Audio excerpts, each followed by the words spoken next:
안녕하세요. 올로버드 NFL 김민준. 유재경입니다. 네, 이제 5주차 리뷰 시작을 하도록 하겠습니다. 빠르게 본론으로 이제 들어가죠. 터스나이 풋볼 경기였던 템파베이 버커니어스와 애틀랜타 falcons의 경기부터 리뷰를 시작을 해보도록 하겠습니다. 이 경기는 이제 36대 30, 애틀랜타 falcons가 연장 승부 끝에 승리를 가져갔습니다. 그러니까 5주차 첫 번째 경기부터 아주 재미있는 이제 난타전, 그리고 이제 경기 막판에 좀 다양하고 복잡한 상황들이 이제 연달아 나오면서 팬들을 굉장히 좀 즐겁게 해주었던 그런 게임이 아니었나 싶어요. 네, 그리고 이제 그 승부의 이제 최후의 승자는 이제 말씀해주신 대로 펠컨스였습니다. 네. 이게 돌이켜보면 falcons가 올 시즌에 그 승리를 거뒀던 경기들은 전부 좀 극적으로 이겼어요. 2주차 이글스전에서는 이제 경기 종료 34초를 남기고 극적인 역전 터치다운 드라이브가 있었죠. 네, 음. 그리고 4주차 이제 세인트전에서는 2초를 남겨두고 이제 구영애 선수의 커리어 최장거리 역전 필드골이 나오면서 또 승리를 낚아챘었고, 이날은 이제 연장까지 가는 또 접전을 펼쳤었거든요. 근데 이제 그 과정을 좀 살펴보면 일단 27대 30으로 석점 뒤지고 있던 이제 4쿼터 중반에 구영현 선수의 이제 동점 필드골 시도가 있었는데 이게 이제 블락으로 막혔습니다. 예, 그러면서 이제 템파베이가 공격권을 다시 가져갔고, 여기서 사실은 뭐 터치다운을 허용해서 투 포지션으로 벌어졌다면 더 추격할 힘을 아마 잃었을 텐데, 여기서 이제 상대의 펌블 턴오버를 유도하면서 펠컨스가 다시 공격권을 갖고 갔어요. 네, 그래서 다시 역전이 되나 했는데 커즌스가 또 인터셉션을 던지면서 아, 이제는 진짜 끝이다라는 생각을 아마 많은 팬분들이 하셨을 텐데,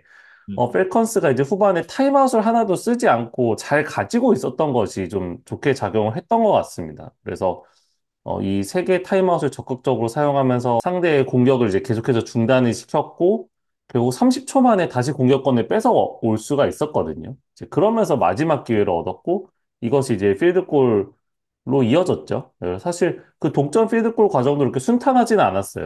그러니까 원래는 이제 47야드 필드골을 시도를 했었어야 되는데, 또 이제 뭔가 커뮤니케이션이 원활히 되질 않으면서 이제 딜레이 오브 게임 페널티를 또 받고 말았거든요. 그래서 이제 52야드까지 물러났었는데, 고영현 선수가 이제 앞선 뭐 필드골 블락이라던가 그 이전에도 이제 이날 실패가 한 번 있었는데, 이제 그런 두 번의 실패를 잘 이겨내고 동점 필드골을 만들어냈고, 이제 여기서부터는 이제 펠컨스의 운이 좀 잘 풀렸던 것 같아요. 그래서 연장에서 코인 토스를 이기면서 먼저 공격권을 가져갔고, 그대로 이제 이 캐더럴 호지가 상대의 미스테이크를 유발한 뒤에 이제 아주 폭발적인 야뎁터 캐치를 만들어내면서 45야드짜리 끝내기 터치다운을 이제 완성을 해냈습니다.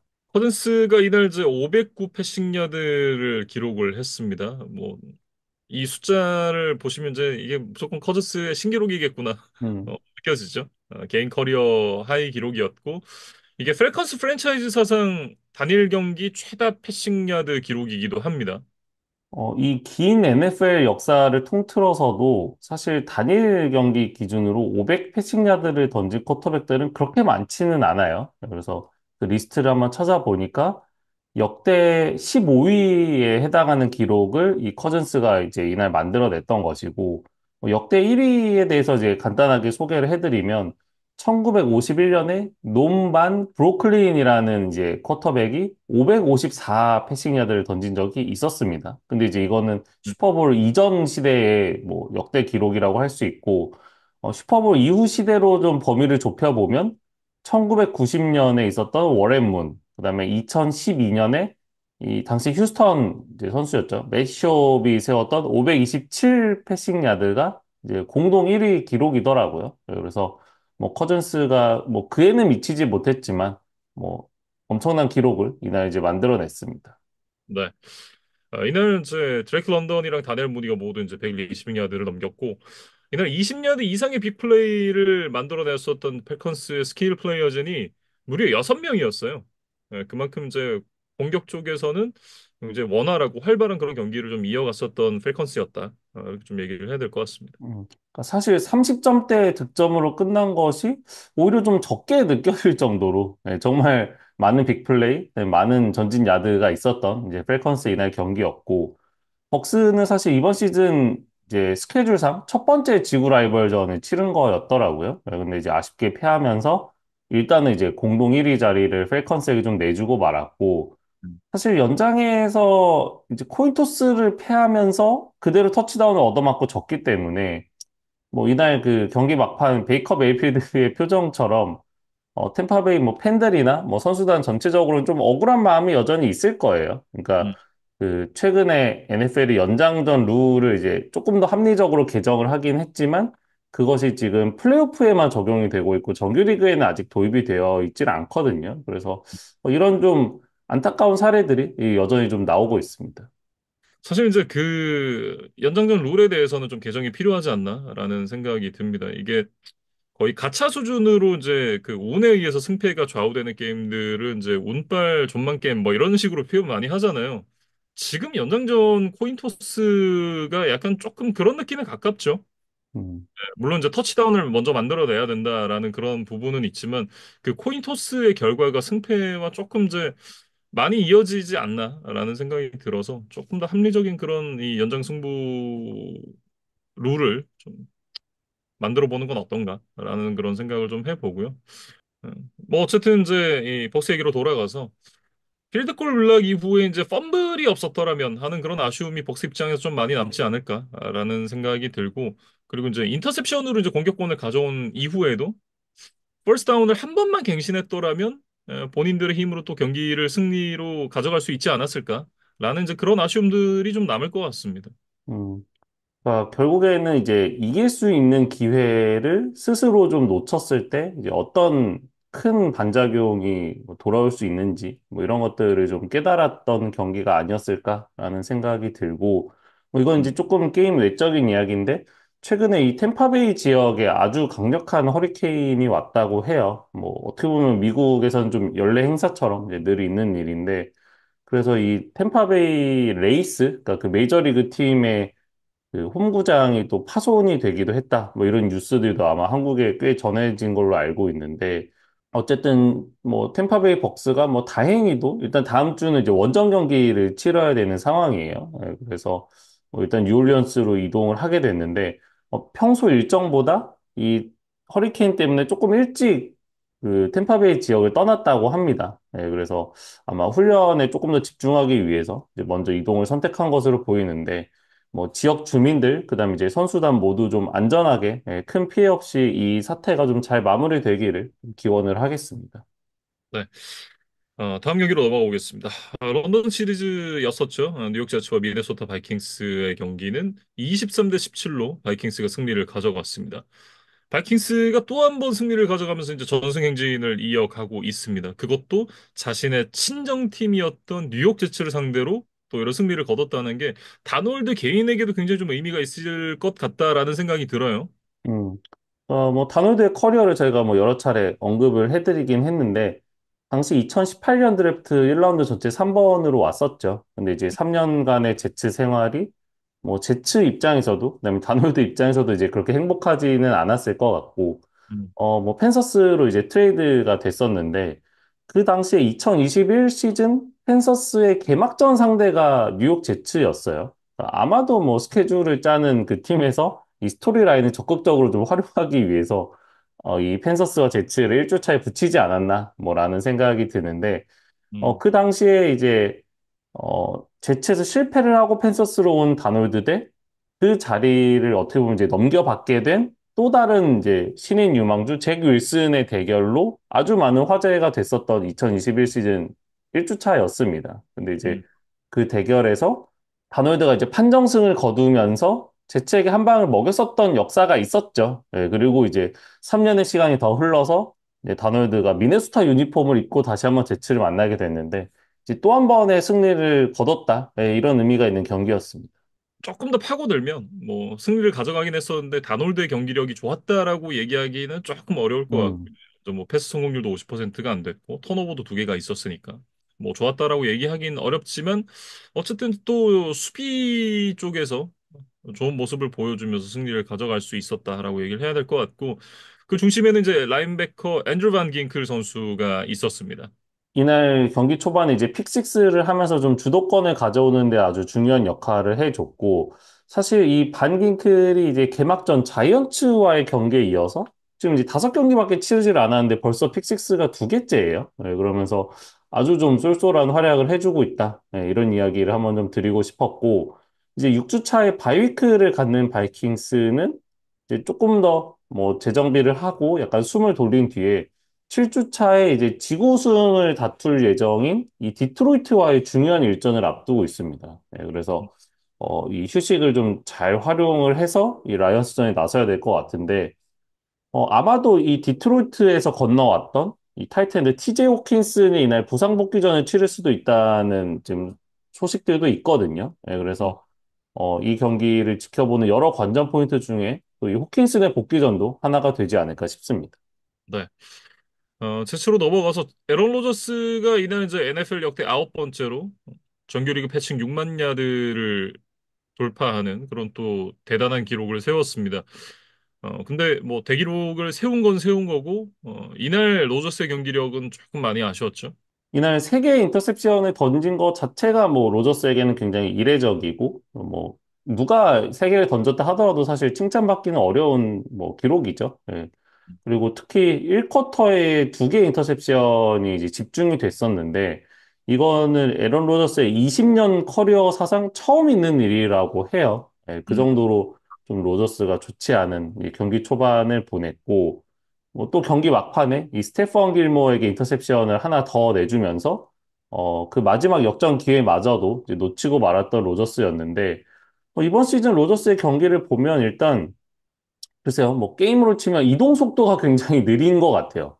그러니까 음, 몸놀림이 굉장히 좀 둔화가 되어 있습니다. 뭐 이게 이날 경기에서도 왔던 이제 비 때문일 수도 있고, 뭐 지난 시즌 부상 후유증이 여전히 남아있을 수도 있고, 그다음에 이제 에런 로저스 자체가 지금 이제 40대의 나이기 때문에, 뭐 저는 이 세 가지가 이제 다 복합적으로 작용을 했으리라 생각은 합니다만, 음, 뭐 어느 쪽이더라 하더라도 이게 좀 문제가 되고 있는 것 같아요. 그러니까 로저스가 뭐 원래도 뭐 라마 잭슨이라던가 뭐 제이든 데니얼스처럼 아주 뭐 기민한 발을 가지고 뭐 듀얼 스렛 유형의 막 이런 쿼터백은 아니기는 했습니다만 그래도 우리가 아는 이 좋았을 때 MVP를 받던 시절의 로저스는 그래도 굉장히 유연하고 또 지능적인 움직임으로 상대의 패스러시를 잘 흘려내면서 사실 오펜시브 라인이 조금 뭐 부상이 많고 좀 흔들릴 때도 로저스의 힘으로 이제 그런 것들을 다 이겨내고 좋은 플레이를 해줬던 그런 쿼터백으로 저는 기억을 하거든요. 근데 음, 지금의 로저스는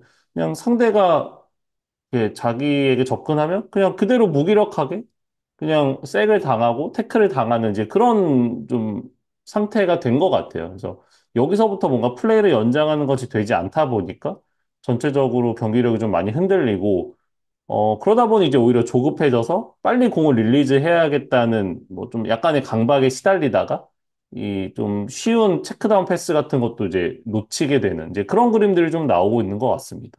네.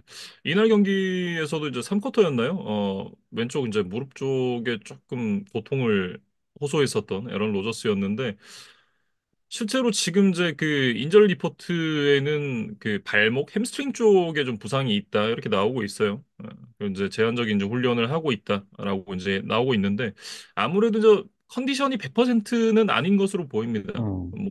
물론 이제 에런 로저스의 성격상 그리고 이제 팀의 상황상 뭐 아주 큰 부상이 아니라고 한다면 뭐 경기엔 나서겠지만 컨디션은 100%는 아닌 상태로 나설 가능성이 좀 높다. 이렇게 좀 봐야 될 것 같고요. 어쨌든 이제 이날 경기가 로버트 살라 감독에게는 마지막 경기였습니다. 이 경기를 끝으로 이제 경질 통보를 받게 된 로버트 살라였고 사실은 제츠의 팀 성적이 기대만큼은 아니었던 건 사실인데 지금 NFL 32개 팀 중에 가장 먼저 감독이 경질이 될 팀이라고 저는 생각은 안 했었거든요. 근데 의외로 로버트 살라가 가장 먼저 경질이 됐습니다. 제츠 감독직을 이제 2021년부터 시작을 했었어요. 그래서 뭐 3년을 채웠고 이제 4번째 시즌을 치르는 과정에서 이제 팀을 떠나게 된 살라인데 뭐 재임 기간 동안 사실 20승 36패밖에 하지를 못했습니다. 뭐 여러 이유가 있었겠습니다만 어쨌든 성적 자체가 이 긴 기간 동안 좋지 않았던 것만은 사실이고 이제 음, 그래서 살라에게 뭐 합격점이나 뭐 매우 억울하다라는 표현을 주기에는 좀 어려운 것은 사실이라고 생각해요. 그러니까 저도 이제 실패를 했다는 어떤 대전제에는 이제 동의를 하지만 말씀해 주신 대로 지금이 그 경제 타이밍이냐 하는 점에는 다소 좀 동의하기 어렵다. 예, 저도 좀 이런 생각이 들고 특히 이제 지난 시즌에 야심차게 에런 로저스를 합류를 시켰는데 개막전부터 이제 시즌 아웃 부상을 당했던 것이 좀 플레이이 많이 꼬이는 그런 계기였죠. 그래서 살라 감독도 아마 이 부분에 대해서는 좀 억울하다는 생각이 있지 않을까 싶고, 저희가 사실, 그런 생각이 좀 들어요. 그러니까 이게 어쨌든 감독이니까, 예, 모든 그 현장 상황을 총 책임지는 상황이니까, 예, 로저스나 공격진의 부진이 결국엔 살라 감독의 책임인 것은 맞지만, 조금 더 이제 실무적으로 들어가 보면 이 살라 감독은 어쨌든 이제 수비 쪽을 조금 더 전담하는 인물이고, 예. 결국에는 이 오펜시브 플레이 콜링을 담당하고 있는 이 나다니엘 해켓 오펜시브 코디네이터가 먼저 좀 책임을 졌어야 하는 것이 아닌가라는 뭐 개인적인 생각은 좀 들었거든요. 근데 이 제츠 구단의 선택은 이 살라를 먼저 내치는 것이었습니다. 그리고 이제 그 임시 감독인 제프 브리치가 일단 나다니엘 해켓의 플레이콜러 권한을 뺏었습니다. 뭐 보직을 해임하거나 팀에서 내보내거나 한 건 아니고 일단 플레이콜러를 바꿨는데 기존에 이제 쿼터백 코치이자 이 패싱 게임 코디네이터였던 토드 다우닝에게 그 권한을 넘겨줬습니다. 음. 그러니까 사실은 이 살라 감독이 해임되기 직전에 네, 이 해켓의 플레이콜러 권한을 회수를 하려고 했었다고 하더라고요. 근데 음. 이제 그 계획을 실행하기도 전에 이제 본인이 해임이 되면서 이제 그걸 못했는데 이 울브리치 감독 대행이 약간 이제 살라 감독의 뭐 마지막 뭐 일종의 유언이라고 해야 될까요? 뭐 그런 거를 받아들인 건지 어쨌든 이제 그런 조치를 하면서 좀 변화가 크게 있을 예정으로 보입니다. 구단주가 뭐 에런 로저스와 상의 없이 본인이 이제 스스로 결정한 일이라고 이제 해명을 하긴 했었는데 뭐 일단은 로저스에게 좀 힘을 실어준다라고 봐야 되겠죠. 음. 뭐 그런 거는 좀 분명해 보이고 남은 기간 동안 이제 제프 브리치가 또 임시 감독으로서 어떤 모습을 보여줄지 이런 부분들에 대해서도 한번 지켜봐야 될 것 같습니다. 지난주에 저희가 이 에런 로저스와 로버트 살라의 불화설이 현지에서 제기되고 있다? 뭐 이런 이야기들을 드렸는데, 어, 그 이야기가 나오자마자 또 이런 뭐 로버트 살라가 팀을 나가게 되는 일이 생기다 보니까 생각보다 이제 두 사람의 뭔가 이 갈등의 깊이가 좀 깊었나? 예, 라는 또 추측이 들기도 하고, 어쨌든 제츠가 뭐 지난 시즌부터 계속 꼬이는 것 같아요. 지난 시즌에 이제 로저스의 부상 때문에 예, 문제가 있었다면 이번 시즌은 어쨌든 로저스가 돌아와서 뭐 뛰고 있음에도 불구하고 성적도 잘 나고 있지 않고 뭐 내부에서 잡음도 있는 것 같고 음. 뭐 이런 여러 가지 좀 이슈들이 있는데 이런 것들을 어떻게 좀 빠르게 해결하고 예, 다시 한번 순위 경쟁이 좀 뛰어들 수 있을지를 지켜봐야 될 것 같습니다. 다음 경기로 넘어가 보겠습니다. 캐롤라이나 팬서스와 시카고 베어스의 경기입니다. 36대 10으로 베어스가 승리를 가져갔습니다. 원래대로라면 이제 23년 드래프트 전체 1번 픽 브라이스 영과 2024년 드래프트 전체 1번 픽 캘럽 윌리엄스의 쿼터백 맞대결이 펼쳐져야 했었던 경기인데 데뷔 이후에 이제 브라이스 영이 계속해서 좀 힘든 시간을 보내다가 결국 벤치로 밀렸잖아요. 그러면서 이제 이 맞대결은 성사가 되진 않았습니다. 뭐 아주 경기 막판에 잠깐 성사가 됐었죠.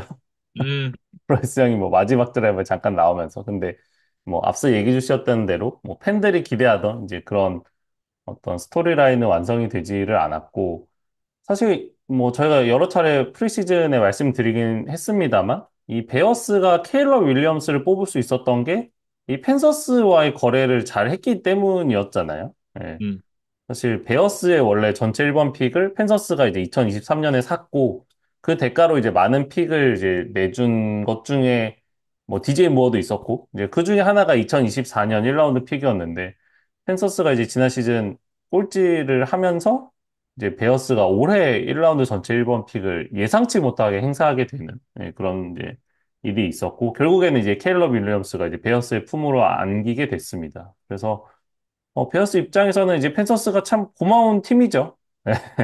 근데 이제 이날 또 맞대결에서 승리까지 빼앗아 가면서 이제 아주 욕심을 많이 부렸고, 윌리엄스가 이제 턴오버 없이 304 패싱 야드에 두 개의 패싱 터치다운을 기록을 했습니다. 그러면서 뭐 프로 데뷔 이후 처음으로 이제 30득점 이상 경기를 만들어냈고 패서 레이팅 기록에서도 이제 120점을 넘기면서 이번 시즌 이제 가장 좋은 모습을 보여줬어요.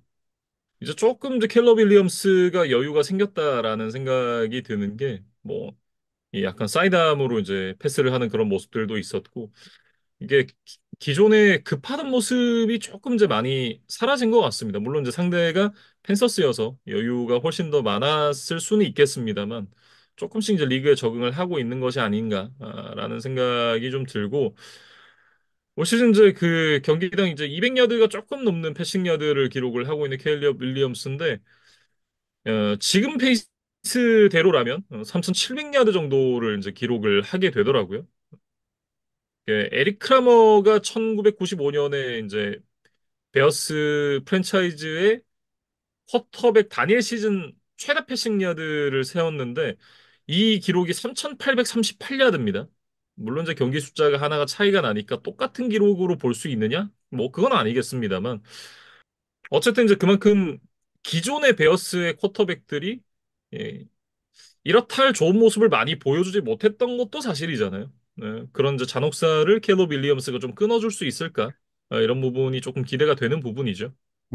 그리고 이제 앞서 언급했던 이 베어스와 펜서스의 트레이드 당시에 이제 베어스로 넘어오게 된 이 DJ 무어가 이날 친정팀을 상대로 105야드에 이제 두 개 터치다운을 성공을 했습니다. 그래서 경기 후에 뭐 인터뷰나 뭐 경기 중에 이제 나왔던 세레머니 이런 것들을 좀 통틀어서 생각해 보면 이 펜서스에게 그렇게 좋은 감정이 있는 것 같지는 않아요. 네, 그래서 자신을 좀 그냥 내보냈다? 이제 트레이드 카드로 그냥 써버렸다? 이런 거에 대해서 좀, 어, 분노를 하고 있었던 게 아닌가? 뭐 추측이 되는데, 어쨌든 뭐 리벤지 게임이라는 좀 표현을 사용을 했습니다. 그래서 이러한 이제 동기부여가 이날의 활약에 또 영향을 미치지 않았을까? 예, 또 싶었어요.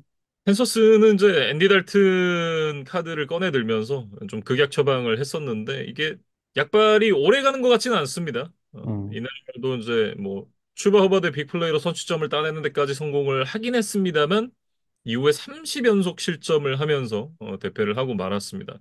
이게 뭐 앤디 달튼의 책임이라고 얘기하기는 좀 어려울 것 같고 그냥 전반적으로 팀의 뎁스, 스쿼드의 어떤 그 퀄리티 이런 부분들을 생각을 했을 때는 어떻게 보면 당연한 수순이다 이렇게 좀 봐야 될 것 같아요. 그러다 보니까 이제 점수차가 좀 많이 벌어졌고, 이 데이브 카날레스 감독이 이제 마지막 드라이브에서 브라이스 영을 또 투입을 했었습니다. 그래서, 음, 물론 이제 가비지 타임이기는 했으니까, 뭐, 베어스 수비도 약간 이제 뒤로 물러서 있었고, 뭐, 그런 부분들이 있기는 했지만, 어쨌든 이제 60야드 이상을 전진하면서, 그래도 좀 회복한 모습을 어느 정도는 보여줬던 것 같아요. 이제 물론, 아쉽게도 포스다운 시도를 실패하면서 이제 득점에 성공하지는 못했지만, 그래도 브라이스 형이 이제 정말 최악의 모습을 보여주던 것에 비해서는 어느 정도 좀 정돈이 된 퍼포먼스를 보여줬다. 예, 이런 정도 얘기는 할 수 있을 것 같아요. 근데 뭐 이날 짧게 나왔던 것과는 별개로 일단은 펜서스는 앤디 달튼을 계속해서 주전 쿼터백으로 좀 유지를 할 것으로 보이거든요. 그래서 뭐 브라이스 형이 이번 시즌 내에 좀 기회를 잡을 수 있을지는 아직 좀 미지수다. 이렇게 좀 이야기를 드려야 될 것 같고 지난 시즌 사실 이 휴스턴의 CJ 스트라우드의 활약을 보면서 이 많은 펜서스 팬분들이 좀 힘든 시간을 보내셨을 텐데, 이날은 또 캐럴 윌리엄스나 뭐, 이제 워싱턴에서 잘하고 있는 제이든 데니얼스, 뭐 이런 선수들이 사실은 또 뭐 이런 거래가 없었다면 잠재적으로 또 자신들의 품으로 올 수도 있었던 선수들이잖아요. 예, 그래서 이런 이제 젊은 쿼터백들의 활약을 보면서 이번 시즌도 좀 고통을 많이 받지 않을까, 예, 그런 염려가 됩니다. 구단주의 잘못이라고 매번 말씀을 드립니다만 이게 잘못된 구단주의 선택이 팀을 얼마나 나락으로 보낼 수 있느냐 이런 부분들을 좀 보여주는 사례가 되고 있는 것 같아서 좀 안타깝습니다. 음. 그리고 이제 볼티모어와 신시내티의 경기로 넘어가 볼 텐데, 이 경기도 또 연장 접전까지 갔었고, 또 많은 점수가 나왔던 게임이었어요. 그래서 음. 41대 38로 볼티모어가 연장에서 아주 극적인 승리를 가져갔습니다. 진짜 재밌었습니다, 이 경기가. 뭐, 안 보신 분들은 꼭 한번 보셨으면 좋겠다라는 생각이 들고, 이날 경기가 약간 슛아웃 양상으로 이어졌었죠. 결국 이제 연장까지 가는 승부 끝에 레이븐스가 승리를 가져갔습니다. 이게 어, 앞에도 재밌으니까 보시면 좋은데 뭐 사실 경기는 한 4쿼터 3분여 남겨놓은 시점부터 보면 되지 않나 라는 생각도 좀 드는데 이날 이제 그 말론 험프리가 자말 체이스에게 가는 패스를 인터셉션으로 만들어내면서 이게 경기 후반에 분위기가 좀 이상해졌었거든요. 사실 이제 신시내티 같은 경우에는 시간만 잘 태웠어도 게임을 승리를 할 수 있는 그런 상황이었는데 결국 이제 인터셉션을 허용을 하면서 동점 필드골을 허용을 했고 경기가 이제 연장으로 이어졌습니다. 음. 연장에서 이제 레이븐스가 코인 토스를 이겼죠. 예, 그러면서 이제 공격권을 가져갔는데 라마 잭슨이 이제 하프라인 부근에서 펌블을 기록했고 공격권이 또 벵갈스로 넘어가서 벵갈스가 필드골만 성공하면 경기를 또 끝낼 수 있는 상황까지 갔는데 53야드짜리 필드골을 에만 맥피어슨이 또 실패를 하면서 공격권을 다시 레이븐스에 넘겨줬고 그 공격권을 넘겨받은 레이븐스가 한 번에 데릭 헨리 51야드짜리 러싱으로 엔드존 코앞까지 가면서 어, 승리를 할 수 있는 기회를 잡았습니다. 이런 기회에서는 또 리그 최고의 키커를 보유하고 있는 볼티모어 레이븐스인 만큼 이 기회를 놓칠 수는 없죠. 24야드짜리 게임 위닝 필드골을 만들어내면서 어, 볼티모어 레이븐스가 승리를 가져갔습니다. 그러니까 앞선 그 펠컨스 경기는 그 4쿼터 막판이 굉장히 어지러웠고 연장전에서는 뭔가 시원한 한 방으로 이제 끝났다면 이 경기는 이제 4쿼터에 이제 극적으로 동점이 된 뒤에 연장전에서 굉장히 어지러운 상황이 좀 많이 있었던 것 같아요. 그래서 이 경기를 이번 시즌 최고의 아주 재미있는 꿀잼 매치로 뽑는 분들이 많던데 예, 팬분들도 한번 꼭 보시기를 추천을 드리겠습니다. 네. 뭐 누가 이겨도 좀 이상하지 않을 경기였고 두 팀 모두 잘했다라고 좀 얘기를 하고 싶은데 일단 벵갈스 같은 경우에는 오펜스 리듬이 이제 살아났죠. 완전히 좋았을 때의 모습을 좀 보여줬었다 얘기를 해야 될 것 같아요. 그리고 이제 레이븐스 같은 경우에는 계속해서 끌려가던 경기에서 결국은 이제 팀이 승리를 가져갔던 부분, 어쨌든 승리를 만들어냈었던 부분이 의미가 있지 않나라는 생각이 들고, 어, 이날 경기만 봤을 때는 양 팀의 공격을 막아낼 수 있는 수비가 리그에 그렇게는 많지 않다라는 생각이 듭니다.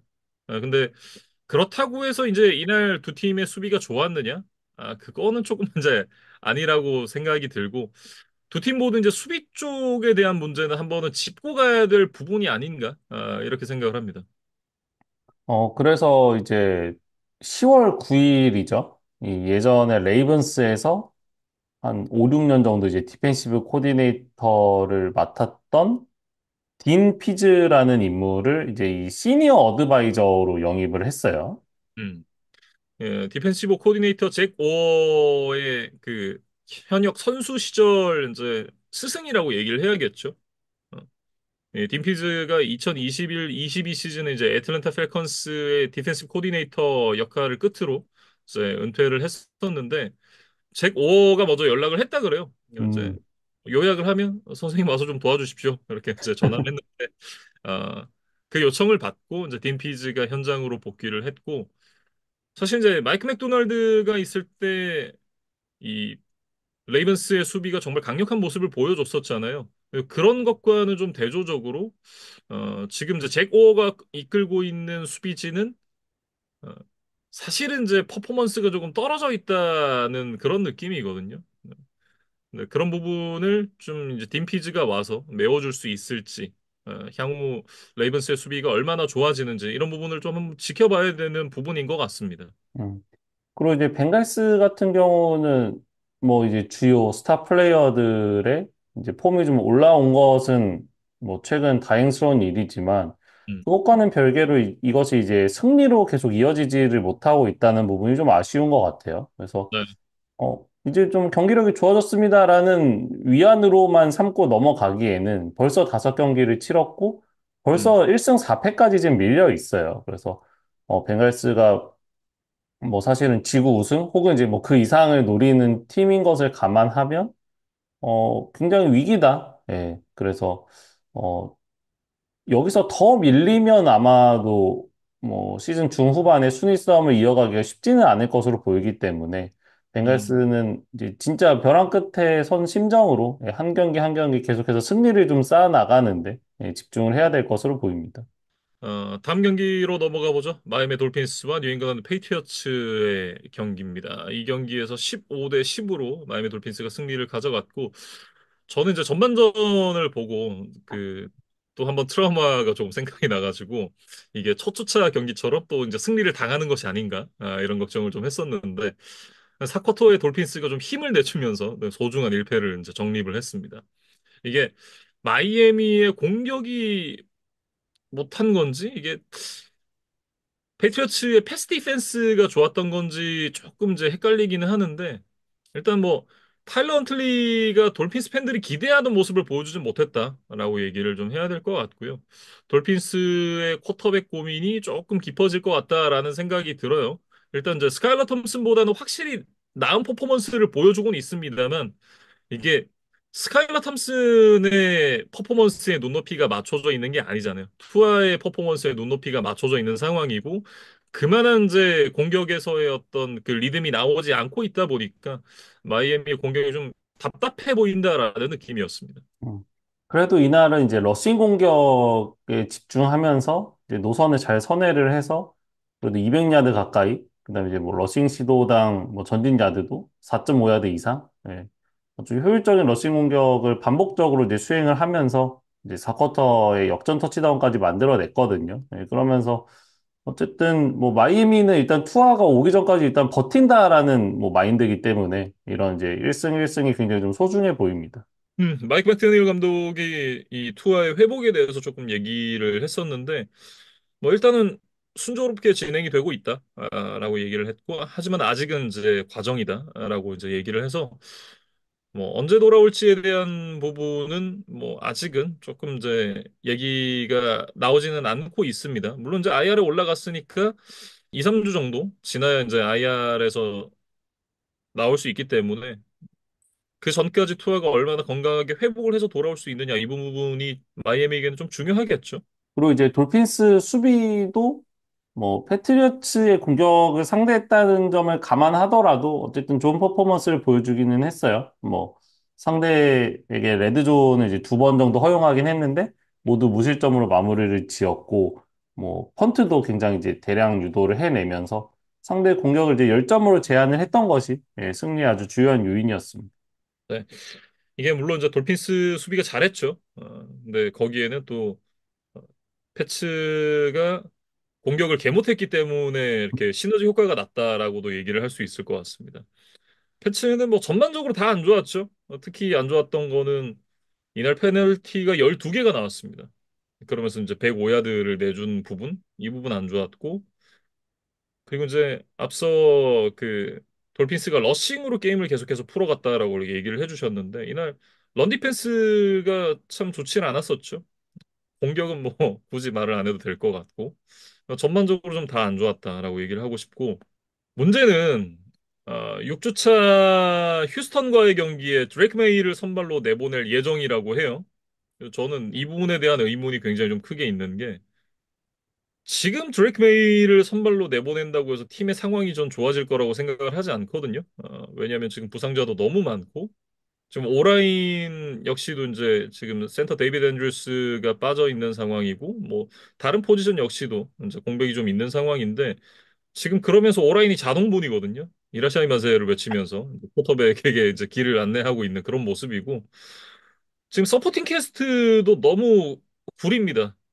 지금 리시버 거의 없는 수준이고 어, 라몬드레 스티븐슨 지금 원툴로 게임을 운영을 하고 있는데 뭐 지금 드래크 메이가 온다고 해서 더 나은 모습을 보여줄 수 있겠느냐? 저는 부정적이고 기왕 이제 묵히기로 결정을 한 거면 더 묵혔다가 이제 시즌 막판에 좀 내보내도 되지 않나?라는 생각인데 지금처럼 이제 상황이 안 좋은 때 그것도 이제 텍산스 같은 강팀을 상대로 선발로 밀어 넣는지 저는 이게 이제 맥 존스 시즌 2가 되지 않을까에 대한 우려가 굉장히 좀 크고 정 지금 타이밍에 쓰려고 한다면 이번 주 마이애미와의 경기 혹은 6주차 지나고 나서 그 다음 주에 잭슨빌 제규어스와의 경기가 있거든요.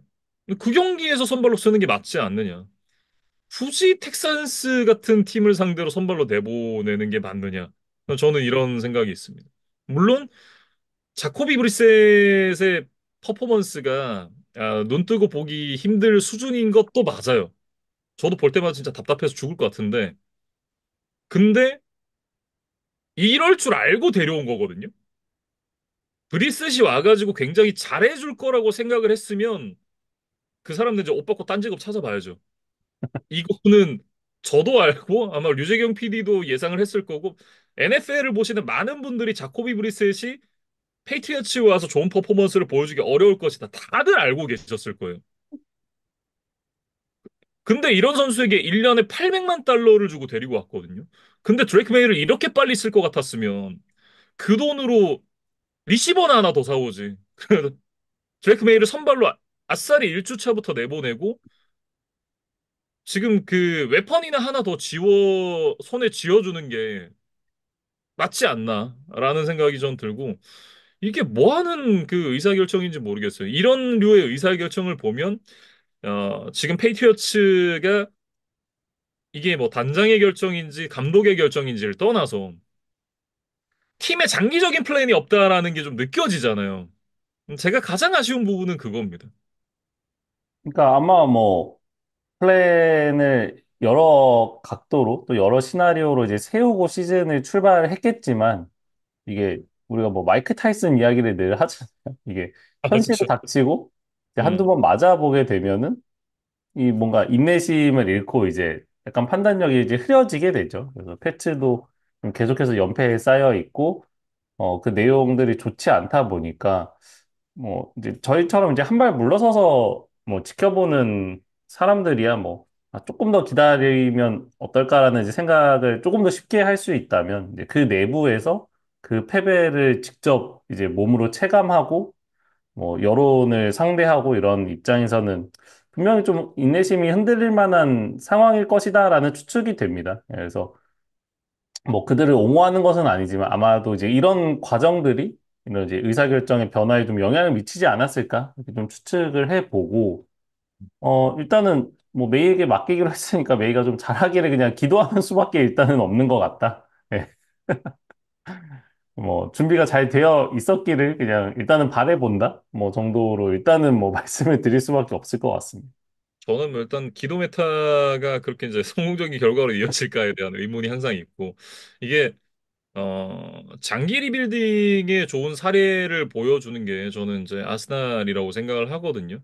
지금 이제 작년 그리고 재작년에 계속해서 이제 그 맨체스터 시티와 이제 우승 경쟁을 했었던 물론 이제 우승까지 이어졌으면 더 좋았겠지만 어쨌든 그 경기장을 새로 짓고 나서 유구한 이제 46 시즌들을 지나서 이제 4위를 했던 시즌이 그리워졌던 그런 시기도 있었고 결국 어 아르테타가 팀에 와서 아르테타 초반에는 정말 아르테타 잘라야 되는 거 아닌가라는 얘기들이 많이 나올 정도로 팀의 성적이나 어떤 퍼포먼스들이 나질 않았거든요. 근데 신인 감독이었고 그러니까 팀을 빌딩을 하는데 시간이 걸릴 거다라는 걸 이제 뭐 구단도 아르테타도 잘 알고 있었고 그런 아르테타에게 구단이 신임을 가지고 아르테타가 하고자 하는 바대로 여론에 휘둘리지 않고 계속해서 전폭적인 지원을 해줬었거든요. 근데 그러다 보니까 이제 팀이 결국은 다시 이제 강팀의 반열로 올라섰는데 성공을 했는데 이게 패트리어츠도 사실은 그런 과정들이 좀 필요하지 않나라는 생각이 들어요. 음, 이게 장기적인 관점에서 이게 우리가 강팀으로 가기 위해서 필요한 과제들이 어떤 것이 있는가? 이게 여러 가지들이 있겠죠. 그러니까 오라인을 다시 강하게 만들고, 좋은 쿼터백을 뽑고, 이 쿼터백을 키우고, 그리고 이제 강점이었던 수비를 계속해서 단단하게 만들고, 이런 부분들이 여러 가지가 이제 필요할 텐데, 지금 패트리어츠가 운영을 하는 거 보면 그냥 일단은 지금 우리가 패배를 하고 있으니까 1패를 끊어야 돼. 지금 1패를 끊고 안 끊고가 중요한 게 아니거든요. 그러니까 뭘 해야 되는지에 대한 생각을 좀 많이 해봐야 되지 않나. 당장 이제 우리가 감독을 바꿨고 새로운 시즌이니까 어느 정도의 성과도 내야 되고 뭐 이런 부분도 중요할 수는 있죠. 근데 그거보다 중요한 게 팀이 어떻게 다시 강팀으로 갈 수 있을 것인가 이런 부분이 중요한 거잖아요. 지금 당장의 1승보다. 그런 부분들에 대해서 구단이 조금 생각을 해봤으면 좋겠다라는 이제 팬으로서의 개인적인 그런 바람이 있습니다. 음. 그리고 이제 또 오프필드 이슈도 이제 팀에 하나 더 있었는데 이 자브렐 페퍼스가 이제 폭행, 그다음에 이제 코카인 소지 혐의로 이제 구속이 됐다고 해요. 음, 이게 뭐 폭행도 물론 당연히 잘못됐죠. 근데 뭐 폭행이라던가 이런 이슈들은 NFL 무대에서 생각보다 자주 터지는 뉴스잖아요. 그렇다고 이제 이게 가벼운 문제라는 얘기는 아닙니다. 근데 코카인은 조금 이제 선을 세게 넘었다라는 느낌이죠. 이게 저는 그 올 시즌의 페이트리어츠를 보면서 이게 그 아가스 크리스티가 쓴 그리고 아무도 없었다라는 소설이 있어요. 음, 섬에서 이제 그 10명의 사람이 있었는데 하나씩 하나씩 이제 사라지는 소설이거든요. 지금 패츠의 선수단이 조금 그런 느낌이 아닌가. 지금 안 그래도 이제 습자지 같은 뎁스에 그나마 이제 사람 구실을 해주는 선수들이 몇 명 있는데 그 선수들이 하나씩 사라지고 있다. 데이비드 앤드루스 사라졌고 지금 이제 자블 페퍼스 또 이제 사라질 예정이고 뭐 이런 부분들 좀 아쉽습니다. 예. 다음 경기는 이제 클리블랜드 브라운스와 워싱턴 커맨더스의 경기입니다. 34대 13으로 커맨더스가 승리를 가져갔습니다. 이쯤 되면 이제 돌풍을 좀 넘어서 이 올 시즌의 목표치에 대해서 재조정을 해봐야 되는 그런 시기가 아닌가. 예, 올 시즌의 목표치를 좀 상향 조정을 해볼 필요가 있는 워싱턴 커맨더스다. 이렇게 좀 얘기를 하고 싶네요. 그러니까 개막전 패배 이후에 지금 4연승을 달리고 있고 NFC 동부지구에서도 이제 단독 선두 자리를 계속해서 이제 지켜나가고 있습니다. 그래서 음, 어, 사실 제이든 데니얼스가 앞선 뭐 경기들만큼의 퍼포먼스는 아니기는 했어요. 일단 패스 정확도가 좀 흔들렸기 때문에. 근데 이제 그럼에도 불구하고 이제 중요한 순간에 빅 플레이들을 그래도 계속해서 이제 만들어냈고 또 이 제이든 데니얼스의 강점인 이 발을 뭐 적극적으로 활용을 하면서 그래도 이제 세 경기 연속 30득점 이상의 성공을 했거든요. 예, 그러면서 이제 4쿼터에는 휴식을 취했고 그래서 이제 다음 경기를 대비해서 체력까지 비축을 하는 이제 그런 보너스까지 얻어내면서 워싱턴이 또 대승을 거둘 수가 있었습니다. 사실 이렇게 이제 그 연승을 타고 또 뭐 연패에 빠지고 이런 상황들이 오면 이게 그 소위 말해서 이제 그 근들갑이라 그러죠. 이제 호들갑을 좀 떠는 게 그 미디어의 속성이긴 해요. 뭐 저도 이제 방송업계에 종사를 하고 있지만 사실은 이제 그런 일단 뉴스들이 잘 팔리잖아요.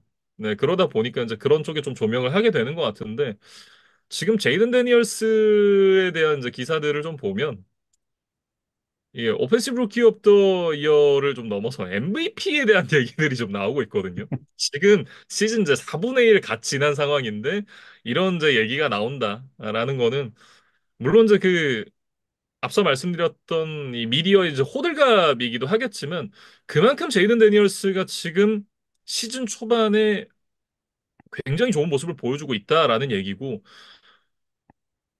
이게 워싱턴 커맨더스의 최근 몇 년 동안의 어떤 성적이라던가 경기 내용들을 생각을 해봤을 때 커맨더스가 완전히 달라진 팀이 지금 됐거든요. 네, 그 중심에 이제 제이든 데니얼스가 있고 이 선수가 팀에 얼마나 큰 영향을 끼치고 있는가 이런 부분들에 대해서 조금 생각을 해봐야 되지 않나 싶습니다. 그러니까 MVP에 대한 모두의 기준은 좀 다를 수 있다고 생각을 해요. 뭐 개인 기록이 가장 뛰어난 선수이거나 아니면은 뭐 팀을 리그 전체 1위로 만들어야 하는 전제 조건이 무조건 있어야 된다. 뭐 이런 이제 엄격한 기준을 가지신 분도 계실 테고 아니면은 이제 어떤 하위권에 있던 팀을 얼마나 위로 끌어올렸느냐. 뭐 이런 이제 팀의 상황에 따른 공헌도 뭐 이런 것들에 또 가중치를 두시는 분들도 이제 계실 거라고 생각을 합니다. 이 제가 말씀드렸던 마지막 예시, 그 하위권에 있던 팀을 이제 드라마틱하게 끌어올렸다는 점에 대해서는 이 제이든 데니얼스가 굉장히 높은 평가를 받을 수가 있겠죠. 예, 그래서 정말 이런 활약과 성적을 시즌 끝까지 유지할 수 있다면 뭐 정말 MVP 투표에서도 꽤 많은 표를 받을 수 있는 선수가 되지 않을까라고 생각이 들고 팀 내에서는 이제 벌써 슈퍼맨이라는 별명을 얻고 있다고 해요. 그래서 라커룸 내에서 이 어린 선수, 이 젊은 선수가 얼마나 이 선배 동료들의 많은 지지를 받고 있는지를 또 이런 이제 기사들에서 알 수가 있었습니다. 네. 그 밖에도 이제 넘버 리시버인 테리 맥러린, 그리고 이제 컨커션에서 돌아와서 지금 커맨더스 이적 이후에 최고의 퍼포먼스를 보여주고 있는 이제 오스틴 에클러, 이런 선수들이 또 인상적인 퍼포먼스를 보여줬었고, 그리고 이제 수비에서도 프랭키 루브가 2.5개색을 기록하면서 또 좋은 퍼포먼스를 보여줬습니다.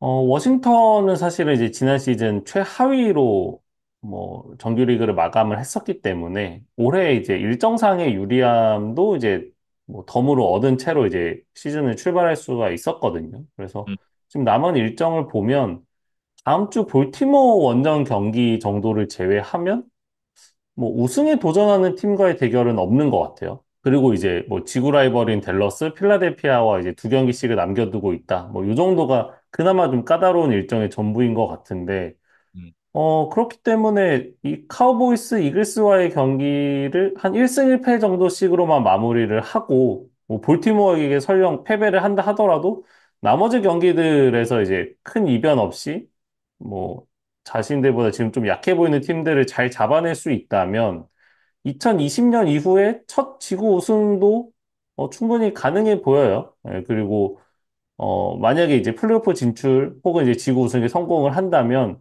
그 다음 이제 워싱턴의 목표는 이 2005년 이후에 첫 플레이오프 승리가 되지 않을까라는 음. 생각을 해봅니다. 브라운스 얘기로 좀 넘어가 보죠. 티셔 왓슨 선수가 이날도 이제 7개의 색을 얻어맞으면서 또 이제 무기력한 모습을 보여줬습니다. 그러니까 29살 시즌인데 휴스턴 시절에 비하면 이제 뭐 모든 것들이 안 좋아졌죠. 특히나 이제 몸놀림도 너무 둔해졌고 이게 아마 마사지를 못 받아서 몸놀림이 둔해지지 않았나 이런 생각을 좀 해보는데 상대 압박이 들어왔을 때 휴스턴 시절에는 굉장히 좀 날렵한 그런 움직임들로 태클을 피해내고 뭐 이런 부분들을 보여줬었다면 지금은 그냥 이제 상대 압박이 들어오면 일단 맞는구나라는 그런 느낌이 좀 많이 들었던 것 같고 이게 또 상대 쪽에 있는 이제 제이든 데니얼스가 보여주는 어떤 모습과 굉장히 좀 대조가 되면서 더 음. 비교가 됐던 것 같아요. 음. 그러니까 에런 로저스는 뭐 지난 시즌 큰 부상, 그다음에 뭐 또 많은 나이 이런 것들이 원인이 아니었을까라고 이제 추측을 해 보는데 사실 왓슨은 뭐 나이나 뭐 에이징 커브를 이야기하기에는 지금 너무 젊은 나이이기 때문에 음, 그래서 조금 더 실망스러운 것 같아요. 그리고 이번 시즌 리그에서 가장 많은 색을 당하고 있는 쿼터백이 드션 왓슨인데 그 페이스가 또 엄청나거든요. 그래서 어, 뭐 남은 기간 뭐 왓슨이 자리를 지킬 수 있을지도 지금 잘 모르겠지만 뭐 음, 풀 시즌을 뛴다고 했을 때 정말 많은 색을 당할 수도 있겠다. 이런 좀 걱정이 드는 상황이고 네. 뭐 패스 시도당 전진 야드, 뭐 성공한 패스당 뭐 전진 야드 이런 또 세부 지표에서도 전성기 시절에 비해서 이제 확연히 떨어져 있다는 거를 좀 숫자로도 확인을 할 수가 있었습니다. 그런데 음, 이제 이 선수가 또 연봉은 지금 많이 받고 있잖아요. 그래서 아마 리그에서 가장 뭐 연봉 대비 뭐 성적이 좋지 않은 좀 비효율적인 뭐 선수가 아닌가 이런 생각이 좀 듭니다. 제가 맷집은 좋거든요. 네, 나가서 이제 색을 저만큼 받고 저만큼 돈을 받을 수 있으면 해야겠다라는 생각을 좀 많이 하는데 어쨌든 이제 이 선수가 지금 방출이 안 됩니다, 팀에서. 예, 팀에서 이제 방출을 할 수 없고 지금 이 내보내면 1억 달러가 넘는 이제 데드머니가 발생을 하거든요. 그러니까 진짜 울면서도 쓸 수밖에 없는 선수예요. 예, 그런 그러니까 부분들이 브라운스에게는 굉장히 좀 답답하게 느껴질 것 같다라는 생각입니다. 음, 남은 계약 금액 규모가 1억 7천만 달러 정도가 있더라고요. 근데 이게 이제 아마 팬분들도 아시겠지만 이제 전액 보장이기 때문에 NFL에서 거의 유례가 없는 이제 아주 독특한 또 계약 형태를 맺었기 때문에 이제 브라운스가 더 이 왓슨에서 탈출하기가 좀 어려운 상황으로 보이고, 뭐 스스로 이제 폼을 되찾는 것 외에는 정말 선택지가 없는 상황이 아닌가, 라는 생각이 저도 좀 동의를 하게 되고, 이날 이제 그 왓슨을 상대했던 워싱턴의 수비수 이 조나단 앨런이 나중에 뭐 인터뷰에서 밝힌 내용인데, 필드 위에서 왓슨이 굉장히 자신감이 없어 보였다라는 이제 말을 했더라고요. 그러니까 이게 뭐 상대를 조롱하려는 의도가 있었다기보다는 정말 그냥 동업자 입장에서 상대 선수를 봤을 때 그런 감정이 좀 들었던 것 같아요. 그래서 이게 상대팀 선수 입장에서도 이렇게 뭐 좀 눈에 띄게 이런 뭐 안 좋은 모습들이 보인다면 뭐 냉정한 이 프로 세계에서는 사실은 좀 먹잇감이 될 뿐이죠. 예, 그래서 일단 육체적으로도 정신적으로도 지금 좀 준비가 많이 안 되어 있는 것 같은데 음, 글쎄요, 이거를 뭐 좀 재정비할 시간을 뭐 번다? 뭐 팀에서 잠깐 휴식을 준다? 이런 것들도 지금 뭐 선택하기가 좀 어려운 옵션이기 때문에 뭐 음. 이래저래 좀 해법이 잘 보이지 않는 드셔너슨과 브라운스의 현재 상황인 것 같습니다. 네. 휴식은 사실은 이제 출장 정지를 겪는 동안 많이 하고 또 돌아왔잖아요. 예, 뭐 굳이 또 휴식이 필요한가라는 생각을 저는 개인적으로 좀 갖고 있고 상황이 좀 좋지는 않은데 어쨌든 그 브라운스가 이 어려운 난국을 어떻게 좀 그 헤쳐나갈지 한번 지켜봐야 되겠습니다. 음, 다음 경기로 넘어가 보죠. 인디애나폴리스 콜츠와 잭슨빌 제규어스의 경기 37대 34 잭슨빌 제규어스가 승리를 가져갔습니다. 이 경기도 이제 난타전 양상으로 이어졌었는데 잭슨빌이 32개 팀 중에 가장 늦게 첫 승 신고를 했습니다. 음. 뭐 이날 이제 로렌스의 또 생일이었다고 하더라고요. 그래서 이제 음, 로렌스도 모처럼 생일에 좀 웃을 수 있었던 그런 내용이 아니었나 싶고 뭐 인터셉션이 하나 있기는 했습니다만 뭐 370야드 이상 두 개의 터치다운 패스를 던지면서 뭐 이번 시즌에 이제 가장 좋은 경기력을 좀 보여줬어요. 음. 그리고 60야드 이상의 빅플레이도 이제 두 번이나 나오면서 뭐 많은 점수를 좀 낼 수가 있었고 그 과정에서 이제 1라운드 신인 리시버 브라이언 토마스 주니어라던가 뭐 음. 2년차 러닝백 탱크 빅스비 이런 뭐 넘버원 옵션이 아니었던 두 번째, 세 번째 옵션으로 있었던 선수들이 이렇게 또 좋은 활약을 해줬다는 것이 앞으로의 어떤 뭐 잭슨빌 스킬 플레이어진의 전체적인 뭐 뎁스를 좀 더 깊게 하는 그런 뭐 계기가 되지 않을까? 이 선수들이 좀 자신감을 가질 수 있었던 게임이 아니었나 싶습니다.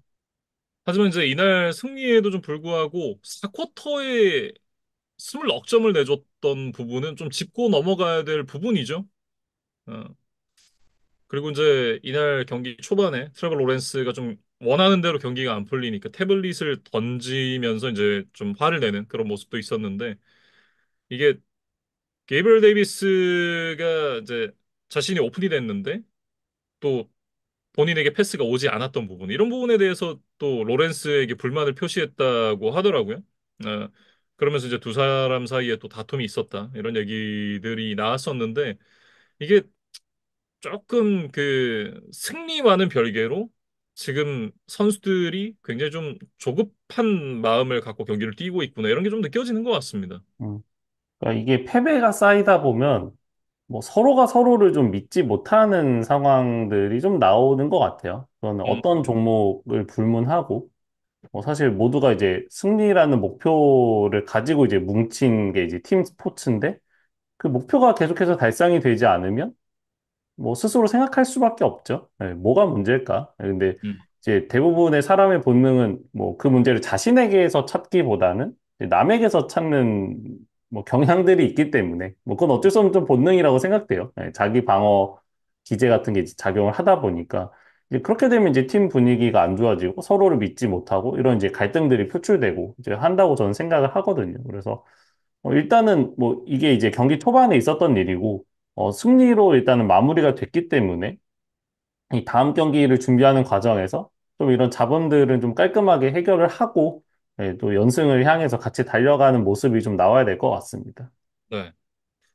콜츠 얘기로 좀 넘어가 보겠습니다. 콜츠가 사실 뭐 경기를 이길 수가 없는 스쿼드였죠.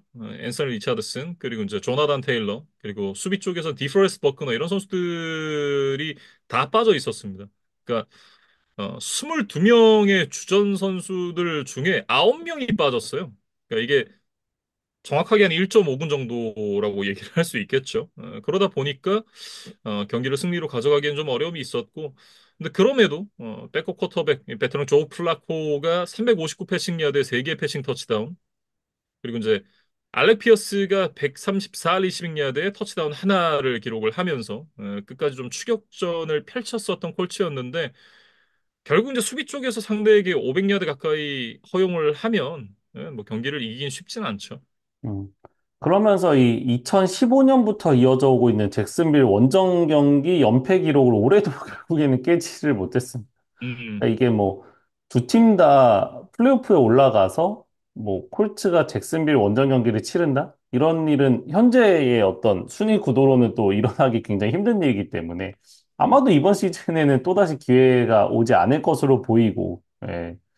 그래서 참 뭐 내년에 이 징크스를 또 깨는 수밖에 없다? 뭐 이런 생각이 드는데, 잭슨빌이 사실 2015년부터 올해까지 봤을 때 플레이오프에 올라간 게 딱 두 번밖에 없는 그 이제 리그를 대표하는 강팀이었다고 보긴 좀 어렵거든요. 물론 음, 이제 굉장히 임팩트를 보여준 시즌이 뜨문뜨문 있었기는 했습니다만 어쨌든 그게 골고루 성적을 내지는 못했던 팀이었기 때문에 콜츠가 이 잭슨빌 원정에서 10연패를 기록하고 있다는 거는 좀 쉽게 납득은 되지 않는다. 예, 그러니까 뭔가 예전에 뭐 패트리어츠와 뭐 제츠, 뭐 패트리어츠와 빌스 뭐 이런 이제 압도적인 천적 관계를 형성했던 거는 사실은 두 팀의 전력 차가 이제 굉장히 컸기 때문인 게 이제 기본 베이스에 깔려 있는 거잖아요. 근데 잭슨빌과 콜츠의 관계는 사실 그런 관계는 아니었다고 생각이 들기 때문에 이러한 뭐 징크스가 조금 더 기이하게 좀 느껴지는 것 같습니다. 다음 경기로 넘어가 보겠습니다. 버팔로 빌스와 휴스턴 텍산스의 경기인데요. 23대 20으로 텍산스가 승리를 가져갔습니다. 석점 차로 끝나게 됐습니다만 이제 경기 내용만 놓고 봤을 때는 두 팀의 격차가 훨씬 좀 많이 느껴지는 경기였고 결국 이제 스테펀 딕스 차이라고 얘기를 해야겠죠. 이렇게 얘기를 하면 조금 잔인하다라는 생각도 들긴 하는데 근데 텍산스는 딕스 같은 선수들이 있어서 이겼고 빌스는 딕스 같은 선수들이 없어서 졌다라고 얘기를 하는 게 맞는 것 같아요. 카이미 페어번의 59야드짜리 이제 결승 필드골로 파이널 스코어가 이제 석점 차로 끝나긴 했었는데 경기력만 놓고 봤을 때는 훨씬 격차가 좀 크지 않았나라는 그런 생각이 좀 들고 특히 이제 마지막에 경기 운영적인 측면에서 굉장히 좀 아쉬움이 컸던 빌스였다 이렇게 생각을 합니다. 왜냐하면 빌스가 물론 이제 연장으로 가더라도 이날 퍼포먼스를 생각을 해보면 이기긴 쉽진 않았겠습니다만 마지막 드라이브에서 이제 공을 넘겨받았을 때 타임아웃 없이 32초가 남았었거든요. 그러면 사실 런을 때려 박으면서 시간을 좀 태우고 연장으로 가는 그런 이제 시도를 좀 했었어야 되는 게 맞지 않나라는 생각이 듭니다. 왜냐하면 이날 조시 앨런의 패스 성공률이 30번 던져서 9번 성공이거든요. 19번 성공도 아니고 그냥 9번 성공이에요. 근데 그런 상황에서 3번 연속 패스를 하고 펀트로 공격권을 넘겨준다? 저는 이거는 좀 잘못됐다라는 생각이 들거든요. 패스 성공률을 생각을 했으면 패스가 아니라 계속해서 런을 때려 박아가지고 그냥 어쨌든 연장 가서 우리에게 좀 쇳복이 있기를 하면서 기도를 해야 되는 이제 기도 메타로 좀 가야 되는 상황이었다라고 생각을 하는데 이거는 뭐 저는 조금 이해가 안 가는 부분이었다 이렇게 생각을 하고 이게 인터넷에서 이제 그런 표현을 제가 본 적이 있습니다. 예. 이게 앨런이 커리어 초반에 좀 좋은 퍼포먼스를 못 보여줄 때, 그때 당시 이제 라마 잭슨도 좋은 퍼포먼스를 못 보여줬었거든요. 특히 이제 패스 부분에서. 뭐, 런은 워낙 잘했지만. 그때 당시 이제 인터넷에서 팬들이 이제 조시 앨런을 하얀 라마다. 이렇게 이제 좀 부르는 그런 이제 표현들을 봤었는데, 이날 조시 앨런의 퍼포먼스가 딱 그 라마 잭슨이 개 못하는 시절의 퍼포먼스와 굉장히 유사했다. 사실은 그보다 더 못했다라고 얘기를 해도 좀 과언이 아니다라는 그런 이제 얘기를 할 수 있을 정도의 퍼포먼스였던 것 같아요. 조시 앨런이라고 하면 이미 이제 S급 쿼터백이라는 뭐 호칭을 받은 지는 꽤 오래된 선수죠. 예, 물론 음, 우승이나 슈퍼볼까지 가지는 못했습니다만 이 하위권에 있던 빌스를 이제 지금의 위치까지 끌어올린 어떻게 보면 이제 저희가 제이든 데니얼스 이야기를 했을 때 이제 그런 뭐 팀을 바꾸는 그런 이제 공헌을 했었던 그런 선배의 사례가 이전 조시 앨런이라고 생각을 하는데 그런 이미 이제 이런 인증을 받은 선수의 퍼포먼스라고는 좀 생각하기 어려운 굉장히 이제 저조한 패스 성공률이 이날 나왔고 음. 아마도 이제 그 반대편에 있었던 스테판 딕스 생각이 좀 많이 났을 것 같아요. 물론 이제 앨런의 패스를 받아줄 수 있는 리시버가 없었던 것도 맞는 것 같아요.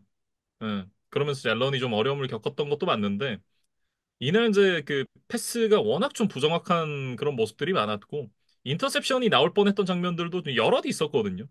그러니까 이거 운이 따라서 이제 그랬던 부분이지 운이 조금만은 좋지 않았으면 인터셉션 한 대여섯 개 나오지 않았을까라는 생각이 들 정도로 좀 패스의 질 자체가 좋질 않았다라는 생각이고 어쨌든 지금 이제 리시버 트레이드가 필요해 보입니다. 뭐 조시 앨런이 이제 딕스가 떠나고 나서 그런 얘기 했다 그러죠. 자신에게 이제 패스가 오는 것, 개인의 스탯 이런 거를 신경 쓰는 선수가 없어서 좋다 뭐 이런 얘기를 했다고 하는데 그런 걸 신경 쓰더라도 이제 공을 좀 잘 잡아줄 수 있는 선수가 있어야 되지 않나 라는 생각이 들고 일단 이제 그 트레이드 데드라인이 동부 시간 기준으로 9주차 경기가 시작되기 전날인 11월 5일입니다. 오후 4시까지 이제 트레이드가 마감이 돼야 되는데 그 전까지 빌스가 어떤 움직임을 좀 가져갈지 이런 부분들 한번 좀 지켜봐야 될 것 같습니다. 음. 지금 뭐 뜨거운 감자로 얘기가 나오고 있는 이 다반테 아담스의 영입을 할 수 있는 또 팀 중에 하나로도 꼽히더라고요. 그래서 음, 뭐 다반테 아담스를 과연 데려올 수 있을지 아니면 뭐 그렇지 않다면 또 어떤 대안을 마련할 수 있을지 등을 좀 지켜봐야 될 것 같습니다. 네. CJ 스트라우드 같은 경우에는 이제 그 후반에 백투백 턴오버, 인터셉션, 펌블 이런 게 이제 연속해서 나오면서 좀 아쉬운 모습이 있긴 했었는데 그래도 이제 331야드의 터치다운 하나 기록을 하면서 일단 팀을 승리로 이끄는 데는 성공을 했습니다.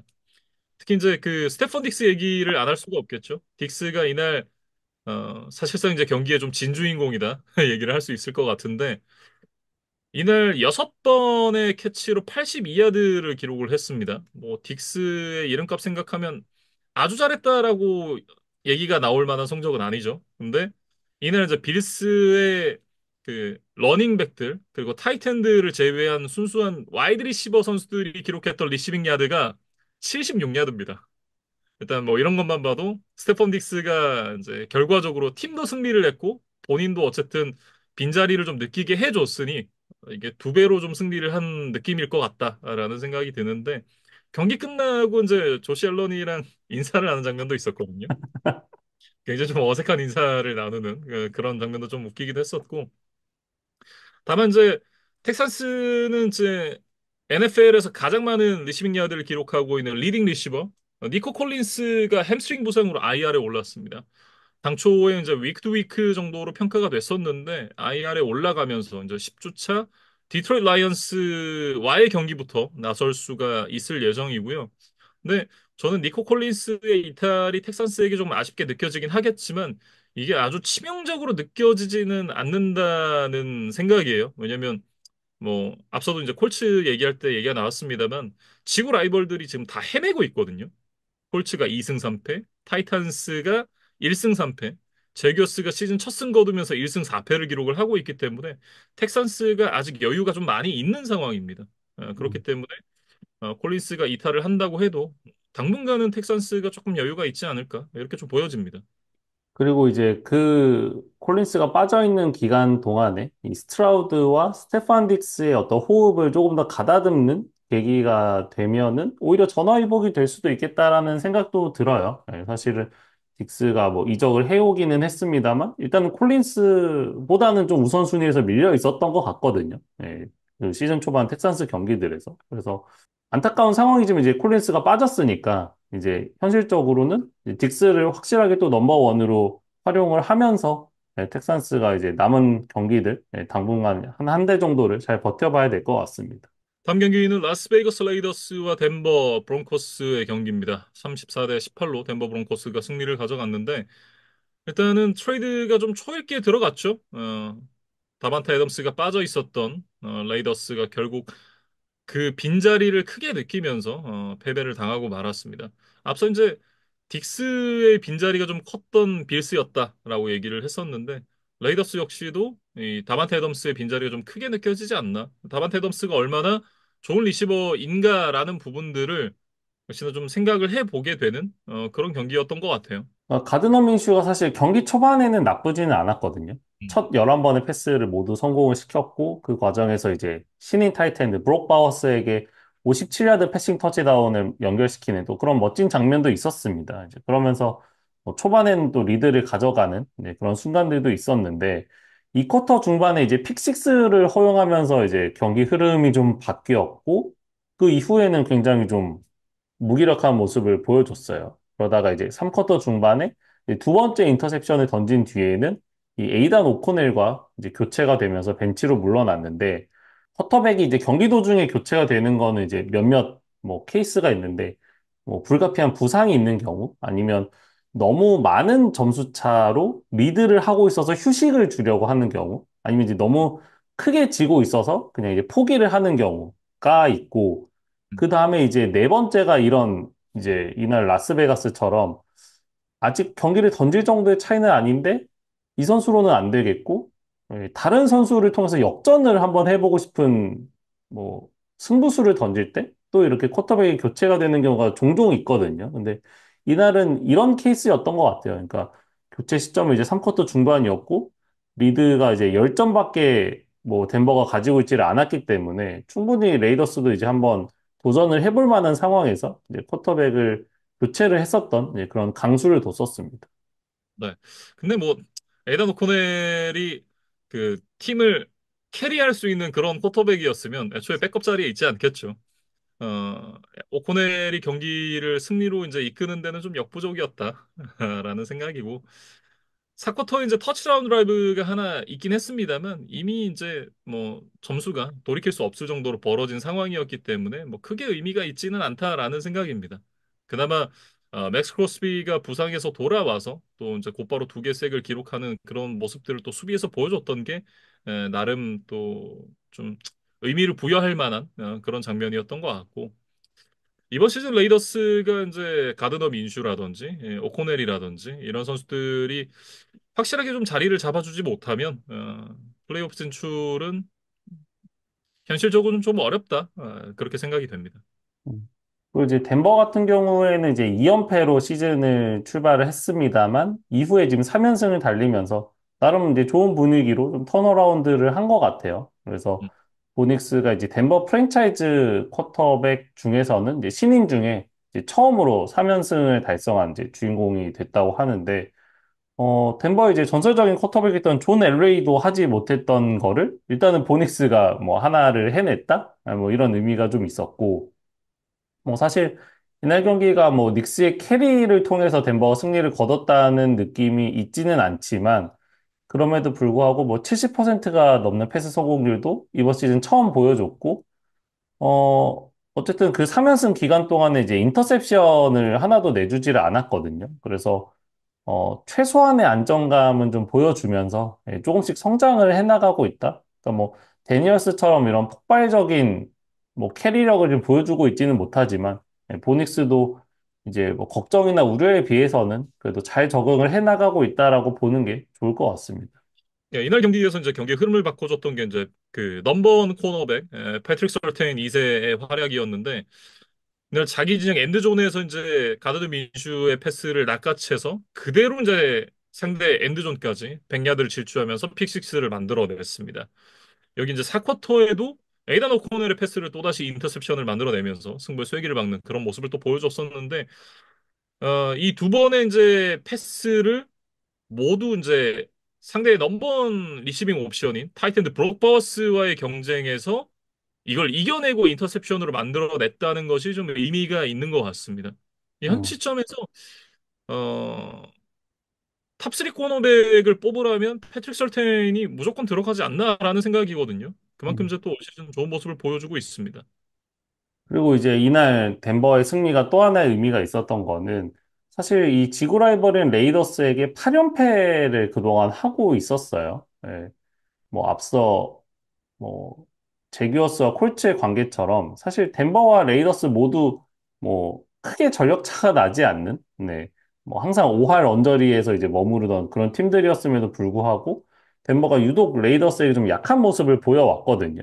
그래서 사실 레이더스가 이제 연고지를 라스베가스로 옮긴 2020 시즌 이후로는 지금 한 번도 이기지를 못하고 있었는데 이 라스베가스 레이더스를 상대로는 처음으로 승리를 거두는 또 그런 이제 뭐 역사를 만들어내면서 이 기나긴 이 상대전적 연패 기록에서 또 탈출했다. 이런 것들이 덴버에게는 또 하나의 소득이었던 그런 경기였습니다. 다음 경기로 넘어가 보겠습니다. 애리조나 카디널스와 샌프란시스코 49어스의 경기인데 이 경기에서 24대 23 한 점 차로 카디널스가 승리를 가져갔습니다. 카디널스가 2021년 이후에 나이너스와의 지구 라이벌 맞대결에서 승리가 한 번도 없었거든요. 그러니까 3년 만에 나이너스를 상대로 승리를 거뒀던 카디널스였습니다. 사실 전반 종료 때만 해도 이제 10석점이나 지고 있었기 때문에 뭐 예상대로 또 나이너스가 승리를 가져가지 않나라는 이제 흐름이었는데 후반에 이제 조금씩 따라갔었고 이 마지막 2분여를 남기고 이제 역전 필드골에 성공을 했거든요. 예, 그리고 이제 또 마지막 수비까지 잘 해내면서 업셋을 만들어냈던 애리조나였습니다. 네. 공격 쪽에서 이제 칼러 머리의 50야드짜리 러싱 터치다운이 또 팬들의 마음을 좀 설레게 하는 그런 플레이가 됐을 것 같고, 마빈 해리슨 주니어가 이제 단 두 번의 캐치에 그치긴 했습니다만, 4쿼터에 또 역전 필드골 드라이브에서 또 절체절명의 포스다운 상황, 이 상황에서 어려운 캐치를 성공시키면서 또 역전의 발판을 마련해 줬던 부분, 이 부분도 굉장히 좀 의미가 있지 않나 싶습니다. 그러니까 정량적으로는 사실 해리슨 주니어의 이제 존재감이 크지는 않았지만 어떤 이런 이제 클러치 상황에서 결정적인 캐치를 해줬다는 거는 그래도 뭐 애리조나 팬들에게는 굉장히 기분 좋은 소식이 아니었을까 싶고, 사실은 이날은 이제 수비진 쪽의 활약에 대해서 조금 더 칭찬을 해줘야 될 것 같아요. 이 후반에 한 점도 내주지를 않으면서 이 공격팀이 차근차근 역전을 할 수 있는 그런 이제 환경을 잘 만들어줬다. 이런 음. 부분에 대해서 좀 이야기를 해야 될 것 같고, 특히 이제 이 세 개의 턴오버를 유도했던 것이 아주 결정적이었습니다. 이게, 후반에 이제 상대에게 단 한 점도 실점을 하질 않았었거든요. 그런 바탕에 역시나 이제 턴오버를 유도해낸 부분도 분명히 좀 기여를 했다라고 생각을 하고, 특히 이제 그 자신들의 레드존 안까지 진입한 공격팀을 상대로 턴오버를 만들어내면서 무실점으로 또 드라이브를 막아냈던 부분, 뭐 이런 부분들이 좀 의미가 있지 않나라는 생각이 듭니다. 음. 그다음에 이제 역전 후에 그 경기 막판 정말 마지막 수비에서 이 세이프티 제일런 톰슨의 기적인 블리츠로 이제 퍼디의 패스가 이제 원활하게 원하는 이제 뭐 방향으로 가지 못하게 이제 만들었고, 이 카이지르 화이트가 이 정확한 낙구 지점을 파악을 하면서 이 다이빙 인터셉션을 만들어냈었어요. 그래서 이런 이제 클러치 상황에서도 선수들이 이제 플레이메이킹을 할 수 있다라는 점을 어쨌든 한번 증명해낸 것이 카디널스 수비에게는 좀 좋은 소득이 아니었나 그런 생각이 들고, 나이너스는 이제 3주차 램스전에 이어서 또 한 번의 두 자릿수 리드를 지키지를 못했거든요. 그러면서 뼈아픈 역전패를 당하고 말았습니다. 음.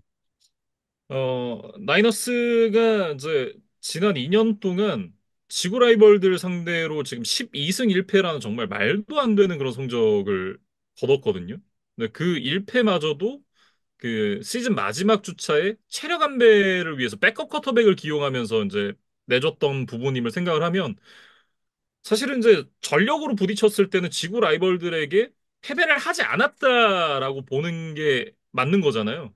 근데 그런 상황에서 지구 라이벌 애리조나 카디널스에게 패배를 기록했던 부분, 이런 부분은 굉장히 좀 나이너스 입장에서는 아쉽다라고 얘기를 해야 될 것 같고, 카디널스 입장에서는, 그리고 이제 다른 지구 라이벌들 입장에서는 이제 받았던 걸 우리가 돌려줄 차례가 됐다.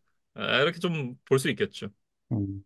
나이너스는 뭐 일단은 이제 메카프레이 부상 이후로 이제 계속해서 흔들리고 있다는 거는 이제 뭐 팬분들이 잘 알고 계실 것 같고, 뭐 이날도 이제 공격, 수비, 스페셜 팀 이제 각 파트에서 조금씩 문제가 생기면서 좀 골고루 페인을 제공했다는 생각이 들어요. 일단 이제 음, 공격에서는 레드존에 사실 6번이나 들어갔는데 터치다운이 이제 하나밖에 나오지를 않으면서 결국에는 결정력에서 좀 아쉬운 모습을 보여줬다. 예, 그리고 이제 앞서 얘기했던 후반에 3개의 턴오버가 뭐 집중이 되면서 또 득점을 하지 못했던 부분, 이런 것들이 좀 아쉬웠고, 수비는 이제 이날 경기 중에 자막으로도 나왔는데 두 자릿수가 넘는 이 미스테크를 범하면서 상대의 어떤 빅플레이들을 헌납을 했던 것이 결국에는 이제 역전을 허용하는 과정에서 좀 가장 큰 문제가 아니었나 싶습니다. 그리고 음, 스페셜팀은 사실은 뭐 못했다고 이야기할 수는 없는데 뭐 이슈가 생겼다라는 표현이 조금 더 정확하겠죠. 예.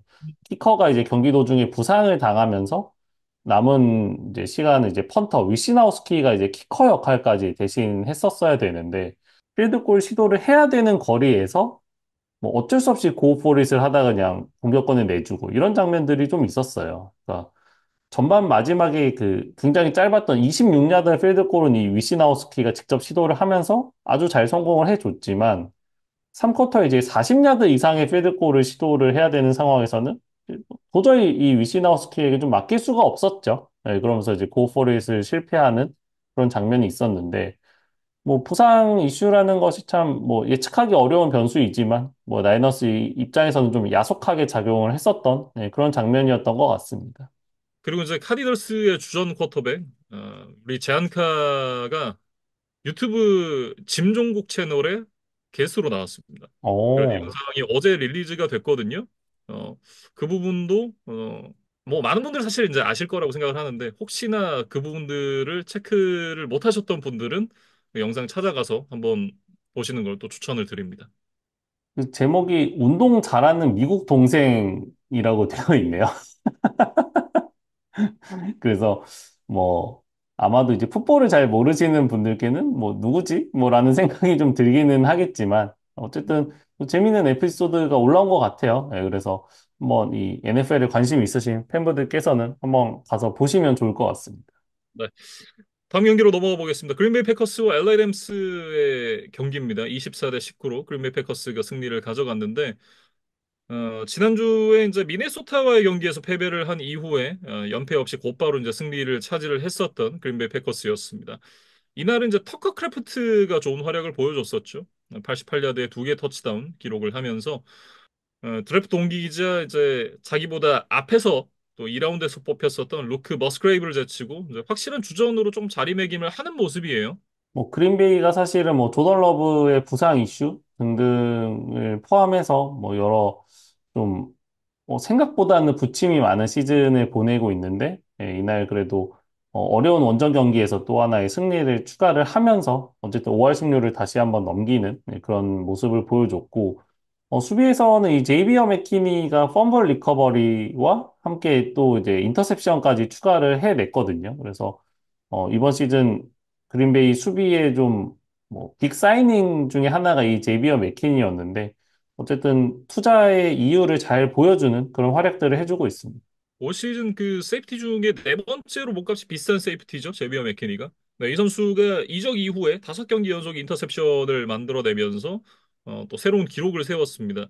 1970년에 이제 NFL과 AFL이 합병을 하면서 이제 NFL이 새롭게 만들어지죠. 이게 보통 이제 슈퍼볼 시대라고 얘기를 하는데 슈퍼볼 시대 이후에 이제 새 팀으로 이적을 해서 첫 5경기 연속 인터셉션을 만들어낸 선수는 이 제이비어 미키니가 최초라 그래요.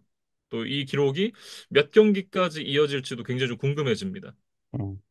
그리고 이제 팀 내에서 조금 이제 분란을 일으키는 선수가 있었는데, 예, 팀에서 또 굉장히 단호하게 대처를 하면서 좀 팀 분위기를 좀 다잡는 모습이 있었거든요. 뭐 그런 것들이 뭐 이날 승리에도 좀 도움이 되지 않았을까 싶습니다.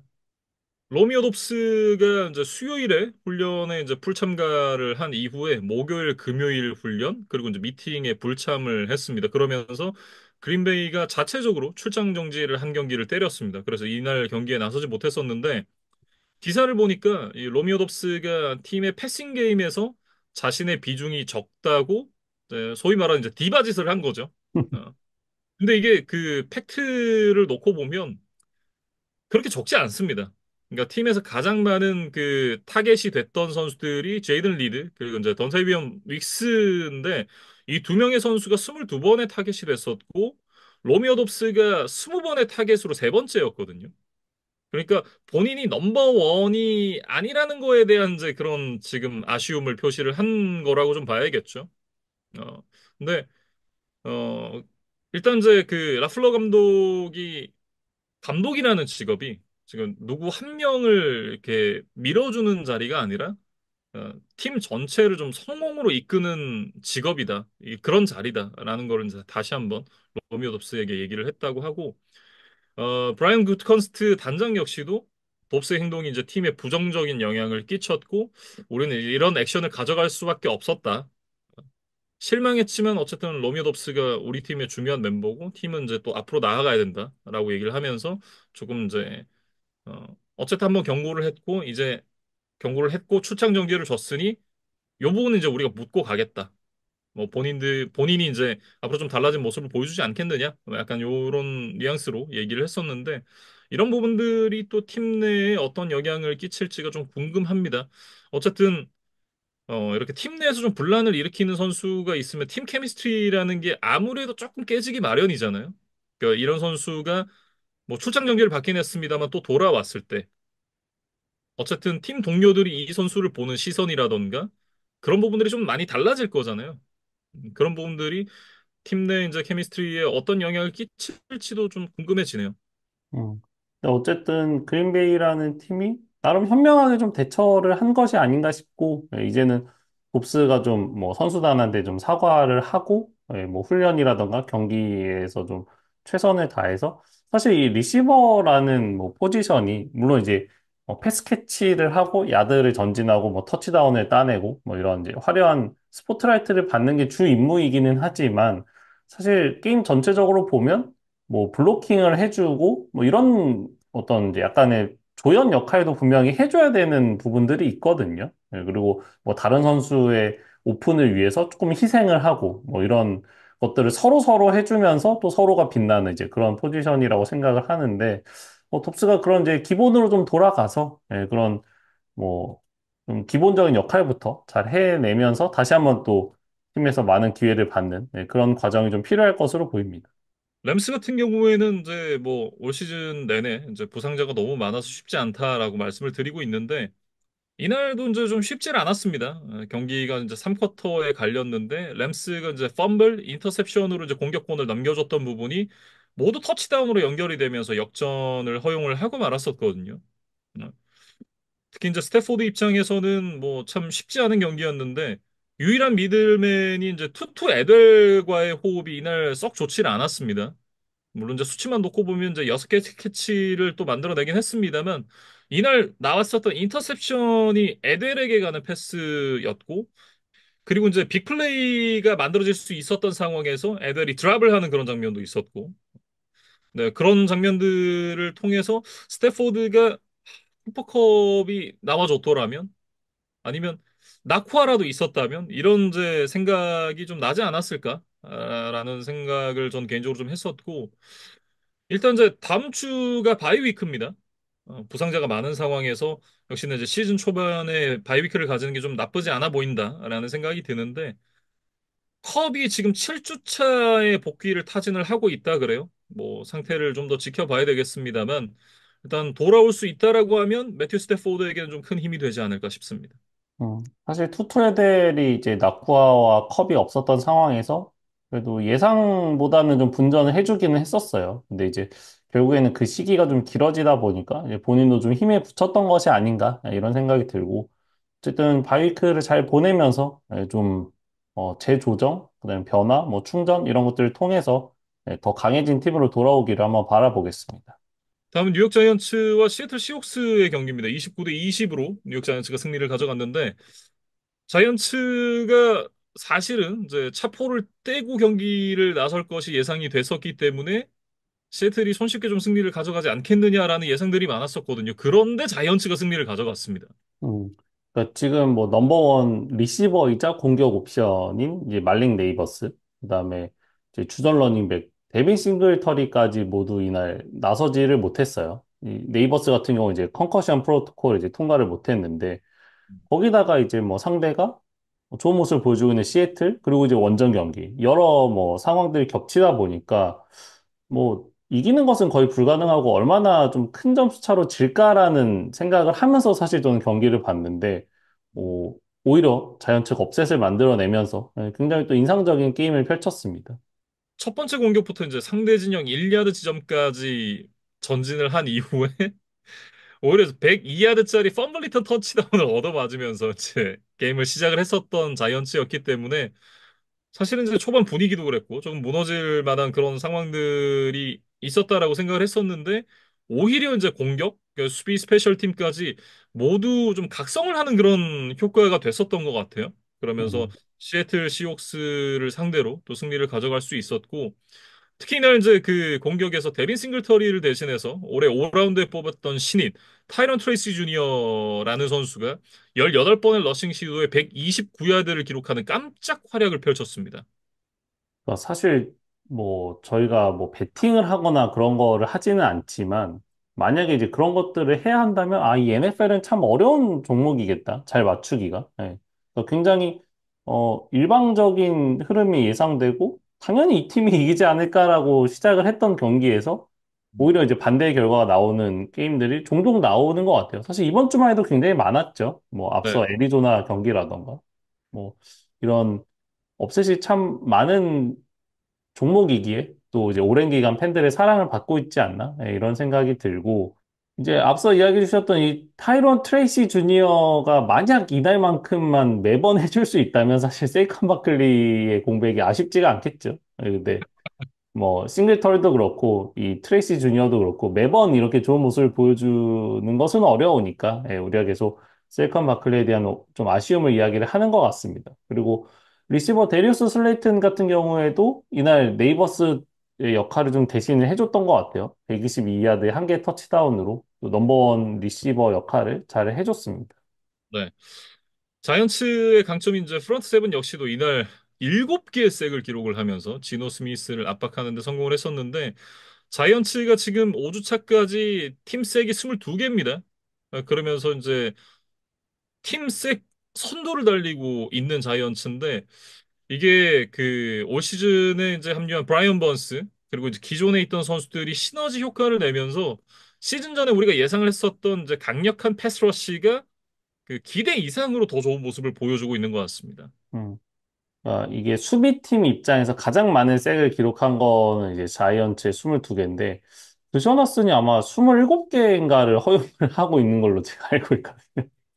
그러니까 정말 왓슨이 어떻게 보면 많이 당하고 있다는 거를 이런 데서도 이제 한 번 더 좀 체감하게 되는 것 같고 이날 뭐 가장 중요했던 한 순간만 뭐 꼽아보자면 역시 마지막 순간에 나왔던 이 필드골 블락이었죠. 이 자이언츠가 23대 20으로 아슬아슬한 리드를 지키고 있었던 이제 경기 막판이었는데 이 시애틀이 이제 동점 필드골 시도를 했었거든요.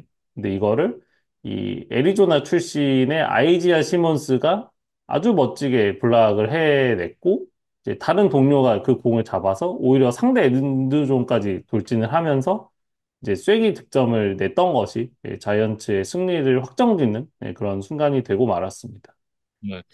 이게 그 아이자 시몬스가 상대 수비를 뛰어넘어서 블로킹을 시도한 플레이를 놓고 이제 페널티가 불려되는 게 아닌가에 대한 이제 그런 얘기들이 좀 있긴 했었는데 시몬스가 뒤에서 뛰어서 들어온 게 아니라 라인업 스크리미지에서 출발을 했고 그 상대 수비를 뭐 짚고 넘어가고 이런 게 아니었기 때문에 이게 정당한 플레이로 좀 인정을 받았었고 아이자 시몬스가 사실 이제 컴바인에서 정말 괴물 같은 그런 능력을 보여주면서 또 관심을 많이 받았었잖아요. 그런 운동 능력이 좀 잘 드러났던 그런 플레이가 아닌가 그런 생각을 해봅니다. 그러니까 이런 운동 능력을 보면 사실은 뭐 드래프트에서 뽑고 싶은 욕망이 강하게 들 수밖에 없죠. 그래서 애리조나가 당시 1라운드 픽을 투자를 했었고 뭐 결국에는 어떤 팀 게임 자체에서 좀 활용이 잘 되지를 못하면서 뭐 기대에 못 미치는 활약을 했지만 이런 이제 스페셜 팀에서는 또 자기의 존재감을 모처럼 보여줬던 그런 시몬스였습니다. 시애틀이 지금 연패에 빠졌습니다. 그러면서 이제 시즌 초반에 좋았던 리듬을 좀 잃어버리는 느낌인데 더욱더 좀 타격이 큰 건 그런 거죠.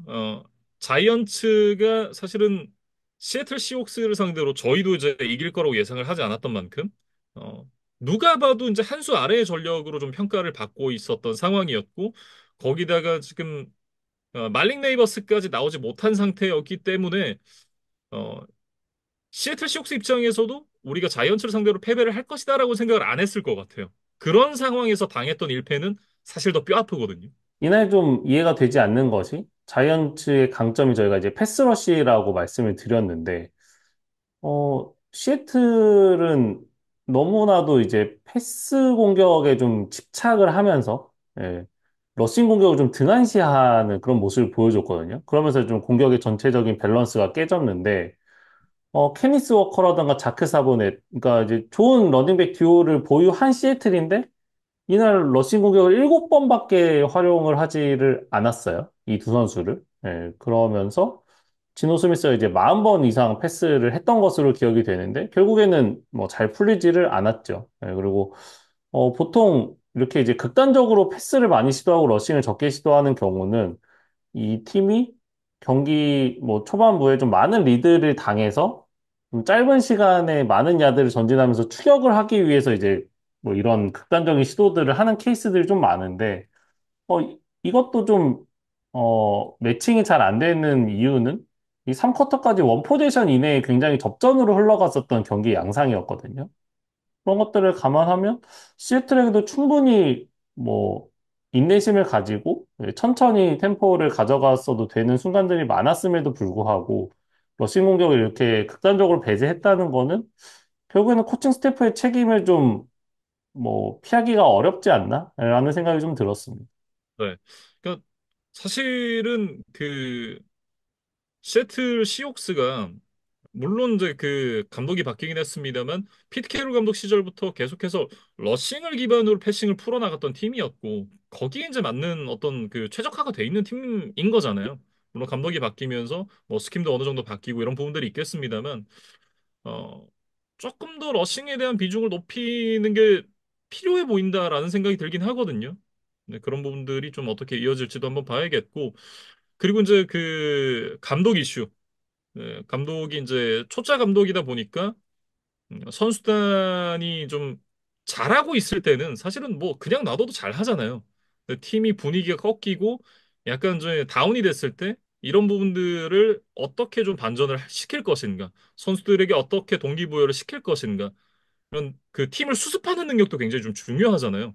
근데 그런 부분들이 조금 아쉬움이 있는 것이 아니냐, 이렇게도 좀 보여집니다.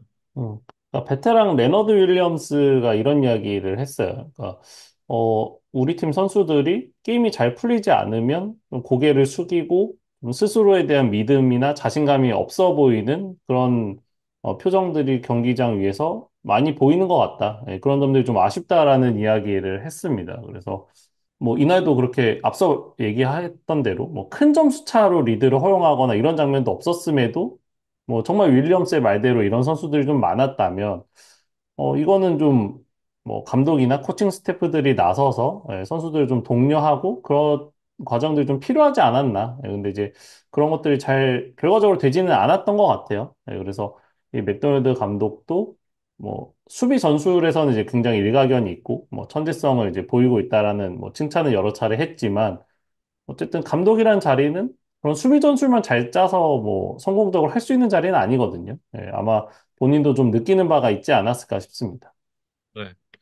뭐 어쨌든 이제 짧은 휴식 이후에 thursday Night Football 나이너스와의 맞대결을 펼치게 되는데 여기서의 결과가 이제 NFC 서부 지구의 순위 싸움과 조금 이제 큰 영향을 줄 수 있는 그런 경기가 아닌가라는 생각이 들거든요. 이 경기가 상당히 좀 중요해 보입니다. 그리고 이제 선데이 풋볼 댈러스와 피츠버그의 경기로 넘어가 보면 20대 17로 댈러스가 이제 석점차 승리를 거뒀던 그런 경기였습니다. 네. 카보이스가 마지막 순간에 위기를 극복하고 이제 극적인 역전 터치다운을 만들어내면서 정말 까다로웠던 이제 스틸러스 원정에서 귀한 승리를 따내는 데 성공을 했습니다. 프레스캇이 리그에서 가장 많은 돈을 받는 쿼터백이라는 생각이 전혀 들지 않을 정도로 펌블 턴오버에 인터셉션 두 개를 허용을 하면서 굉장히 좀 어려움을 겪었었던 댈러스 카우보이스였는데 결국 이제 경기 종료 한 5분 정도를 남겨놓고 리드를 스틸러스에게 넘겨주고 말았거든요. 음. 그래서 사실은 뭐 CD램도 지금 후반에는 존재감이 좀 많이 사라졌었고, 이 한 번 뺏긴 리드를 다시 찾아올 수 있을까에 대한 좀 의구심이 있었습니다만, 어쨌든 앞서 시애틀과 달리 이 경기 막판 나름 좀 위기에 몰린 상황에서도 러싱 공격을 적절히 활용하면서 전진을 했던 것이 댈러스에게는 좀 결과적으로 좋게 작용을 했던 것 같아요. 그래서 이 러닝백 리코 다우들 위주로 이제 드라이브를 풀어나가면서 뭐 상대에게 좀 뭐 오히려 이제 조급함을 안겨줬고 뭐 이후에 이제 패싱 게임을 섞어가면서 멋진 역전 터치다운 드라이브를 만들어낼 수가 있었습니다. 네. 다만 이제 그 잘해두는 다우들이 이제 펌블을 범하면서 순간 좀 위기가 좀 올 뻔했었는데 프레스캇이 이제 여기서 좀 몸값을 했죠. 빠르게 이제 몸을 던지면서 볼 소유권을 지켜냈고 마지막 이제 폴스다운에서도 그 리시버 톨버트에게 터치다운 패스를 성공을 시키면서 짜릿한 역전승을 가져갈 수 있었습니다. 이게 이날 이제 그 승부처에서의 프레스캇의 집중력 이런 부분들은 그래도 좀 칭찬을 해야 될 것 같은데 뭐 그 정도의 돈을 받으면 사실 이건 해줘야 되는 부분이다라고 저는 생각을 하거든요. 그렇기 때문에 큰 칭찬을 하진 않겠습니다. 사실은 이런 이제 승부처가 나오지 않을 정도로 조금 더 여유 있게 승리를 미리 확정 지을 수 있었던 경기였다고 생각을 해요. 근데 어쨌든 프레스캇이 스스로 좀 뭐 올가매면서 어려운 경기를 펼쳤고 뭐 그나마 뒷수습을 잘했다. 예, 이런 정도로 좀 뭐 해석을 하는 게 어떨까 싶고 댈러스는 좀 재미있는 게 이번 시즌 원정에서 치른 세경기에서 전승, 홈에서 치른 두경기에서 전패를 당하고 있어요. 그러니까 나름 이 홈 어드밴티지가 꽤 있다고 알려져 있는 NFL 무대에서는 좀 생소한 기록을 지금 나타내고 있습니다. 사실 이제 홈에서 좀 깡패 같은 느낌이고 원정 가면 좀 작아지는 댈러스였는데 올 시즌 조금 다른 모습을 보여주고 있고 일단 이제 그 7주차에 바이비크를 갖게 된 댈러스 카우보이스거든요. 이제 6주차에 디트로이트와의 이제 홈 경기를 준비를 하고 있는데 이게 홈이라는 점도 중요하고 상대가 디트로이트 라이언스라는 점도 좀 중요해 보입니다. 음. 그러니까 일단은 뭐 디트로이트라는 강팀을 넘어서야 한다는 그런 과제도 이제 카우보이스에게 주어져 있고 음, 그 과정에서 이제 홈 경기 연패 사슬을 또 끊을 수 있을 것이냐 이런 것들도 좀 관전 포인트가 되지 않을까 싶어요. 그래서 사실 이날은 뭐 스틸러스의 공격이 뭐 강하지를 않다 보니까 말카 파슨스라던가 드마커스 로렌스 이렇게 좀 지금 몇 주간 이탈을 하게 된 주력 수비수들의 공백이 크게 드러나지는 않았어요. 근데 이 라이언스는 지금 최근에 공격진의 기세가 상당하기 때문에 그리고 또 지금 휴식을 취하고 돌아올 예정이잖아요. 그래서 이러한 이제 라이언스를 상대로 이 댈러스의 나머지 선수들이 수비에서 어떤 모습을 보여주는지가 다음 주에 가장 중요한 뭐 승부처가 되지 않을까 싶습니다. 네. 스틸러스 얘기로 좀 넘어가 보죠. 이날 이제 TJ 왓이 1.5개색을 기록을 하면서 정규 시즌 109경기 만에 101번째 색을 만들어냈습니다. 그러니까 정확하게 이제 100번째 색을 기록하는데 109경기가 걸린 거죠. 근데 음, 이게 레지 화이트가 세 자릿수 색을 만들어내는데 96경기가 걸렸고 바로 그 다음 기록입니다. 그러니까 어마어마한 페이스예요. 음. 그러니까 굉장히 빠른 이제 역대 2위의 속도로 이 100개의 셀을 기록했던 이 TJ 와트였는데 아쉽게 뭐 승리까지는 이제 차지하지를 못했습니다. 그래서 뭐 3개의 턴오버를 유도를 했고 뭐 20점밖에 내주지 않은 수비팀에게 뭐 좀 아쉬웠다? 피드백을 한다? 이런 표현이 좀 어색하기는 한데 스틸러스니까 뭐 이런 얘기를 해야 되지 않을까 싶어요. 예. 네. 스틸러스는 이제 수비가 그만큼 더 강력하고 수비에게 더 많은 의존을 하고 있는 팀이기 때문에 결국에는 승리를 차지하기는 좀 부족했던 퍼포먼스였다고 이제 상대적으로 평가를 할 수밖에 없을 것 같습니다. 그래서 사실 이번 시즌에 뭐 댈러스가 뭐 리코 다우들이라던가 이지켈 엘리엇 등을 활용하고 있기는 하지만 이 러싱 오펜스 부분에서 이제 거의 리그 최 약체의 모습을 보여주고 있었었거든요. 근데 이제 어떻게 보면은 스틸러스가 그 약한 러닝백진에게 100야드 이상을 내줬다는 거는 마이크 톰린 감독이나 뭐 피츠버그 선수들의 계획에서는 좀 없었던 일이 아니었을까. 그러면서 결국에는 마지막 드라이브에서 좀 아쉬운 역전을 허용한 계기가 되지 않았나 싶습니다. 저스틴 필즈가 뭐 터치다운을 만들어내는 장면, 이게 셔틀 패스를 통해서 이제 터치다운을 만들어내는 그 장면 제외하고 나면 사실 뭐 인상적인 부분이 별로 없었거든요. 그러니까 팀을 승리로 이끄는 데는 조금 역부족이었다라고 얘기를 해야 될 것 같고, 일단 이제 그 러셀 윌슨이 이제 부상에서 복귀를 이제 해서 훈련을 하고 있다고 지난주에 말씀을 드렸었는데, 마이크 템런 감독이 일단 이제 저스틴 필즈의 주전 자리를 뺏지는 않기로 결정을 했다고 합니다. 다만 이제 그렇다고 해서 저스틴 필즈가 계속해서 선발로 나설 것이냐? 이거는 좀 다른 문제죠. 음. 어쨌든 당분간은 저스틴 필즈가 좀 선발로 계속해서 나설 것으로 좀 보입니다. 그러니까 당장은 교체를 하지 않는다가 조금 더 적당한 표현인 것 같아요. 그래서 필즈도 이제 남은 코인이 그렇게 많지는 않다. 일단 윌슨이 돌아왔고, 뭐 자신의 경기력도 지금 시즌 초반에 비해서는 조금 더 지금 떨어져 있는 상황이기 때문에, 예, 이제는 남은 한두 경기 정도에서 자신의 조금 더 존재감, 뭐 캐리력, 이런 것들 조금 더 보여줘야만, 네, 남은 시즌에도 주전 자리를 유지할 수 있지 않을까? 그런 생각이 들어요. 네. 다음 경기로 넘어가 보겠습니다. 이제 먼데이 나잇 풋볼이었던 뉴올리언스 세인츠와 캔자스시티 칩스의 경기입니다. 26대 13으로 캔자스시티 칩스가 승리를 가져갔습니다. 칩스가 승리를 가져가면서 이제 개막 5연승을 이어가는데 성공을 했는데요. 뭐 압도적인 타임 오브 포제션을 바탕으로 승리를 가져가는데 성공을 했습니다. 이날 딱 그 두 배의 성적을 기록을 했었던 칩스였어요. 스코어에서도 나옵니다만 스코어 두 배죠. 타임 오브 포제션도 거의 두 배 가까이 가져갔고 퍼스트 다운도 두 배 많이 기록을 했어요. 토탈 야도도 두 배 이상 기록을 했고 칩스가 세인츠보다 두 배 잘했다라고 얘기를 하면 정확한 좀 표현인 것 같습니다. 굉장히 정직한 과정, 그리고 결과였다. 뭐 이렇게 이야기를 해야 될까요? 네, 그래서 뭐 칩스가 이제 오전 전승을 기록하면서 아주 이제 기분 좋은 바이위크를 맞을 예정이고, 카리먼트가 이제 그 복귀한 지 두 경기밖에 되질 않았는데, 이번에 이제 첫 터치다운도 기록을 했고, 100야드 이상을 또 전진을 해내면서 빠르게 좀 팀에 녹아들고 있습니다. 네. 마홈스가 이날 터치다운이 없었죠. 331야드를 기록을 했었는데 사실은 이제 터치다운이 됐어야 될 패스가 또 리그의 유명한 기름손 주주 스미스 슈터의 이제 또 굴절이 되면서 케일런 선더스의 인터셉션으로 바뀌는 그런 장면이 있었습니다. 이날 이제 주주가 130야드를 이제 기록을 하면서 좋은 장면들도 여러 차례 만들기는 했었는데 이런 이제 중요한 상황에서 이제 기름손 기질이 조금 여전하다라는 걸 또 확인할 수 있는 그런 경기였고, 4쿼터 이제 그 켈시가 다이렉트 스냅을 받은 이후에 이제 제이비어 워디가 러싱 터치다운을 만드는 그런 또 트릭 플레이도 좀 재미가 있었던 장면이었던 것 같습니다. 뭐 전반적으로 좀 캔자스시티 칩스가 무난한 승리를 가져갔다라고 얘기를 해야 될 것 같고, 일단 이제 5연승으로 이제 좋은 기세를 타고 있는 칩스인데 다음 주에 바이위크입니다. 그리고 그 다음 주가 지난해 슈퍼볼의 리턴 매치 샌프란시스코 49어스와의 경기인데 이제 그 경기를 샌프란시스코 원정을 가서 치러야 되는 그런 일정을 남겨놓고 있습니다. 음.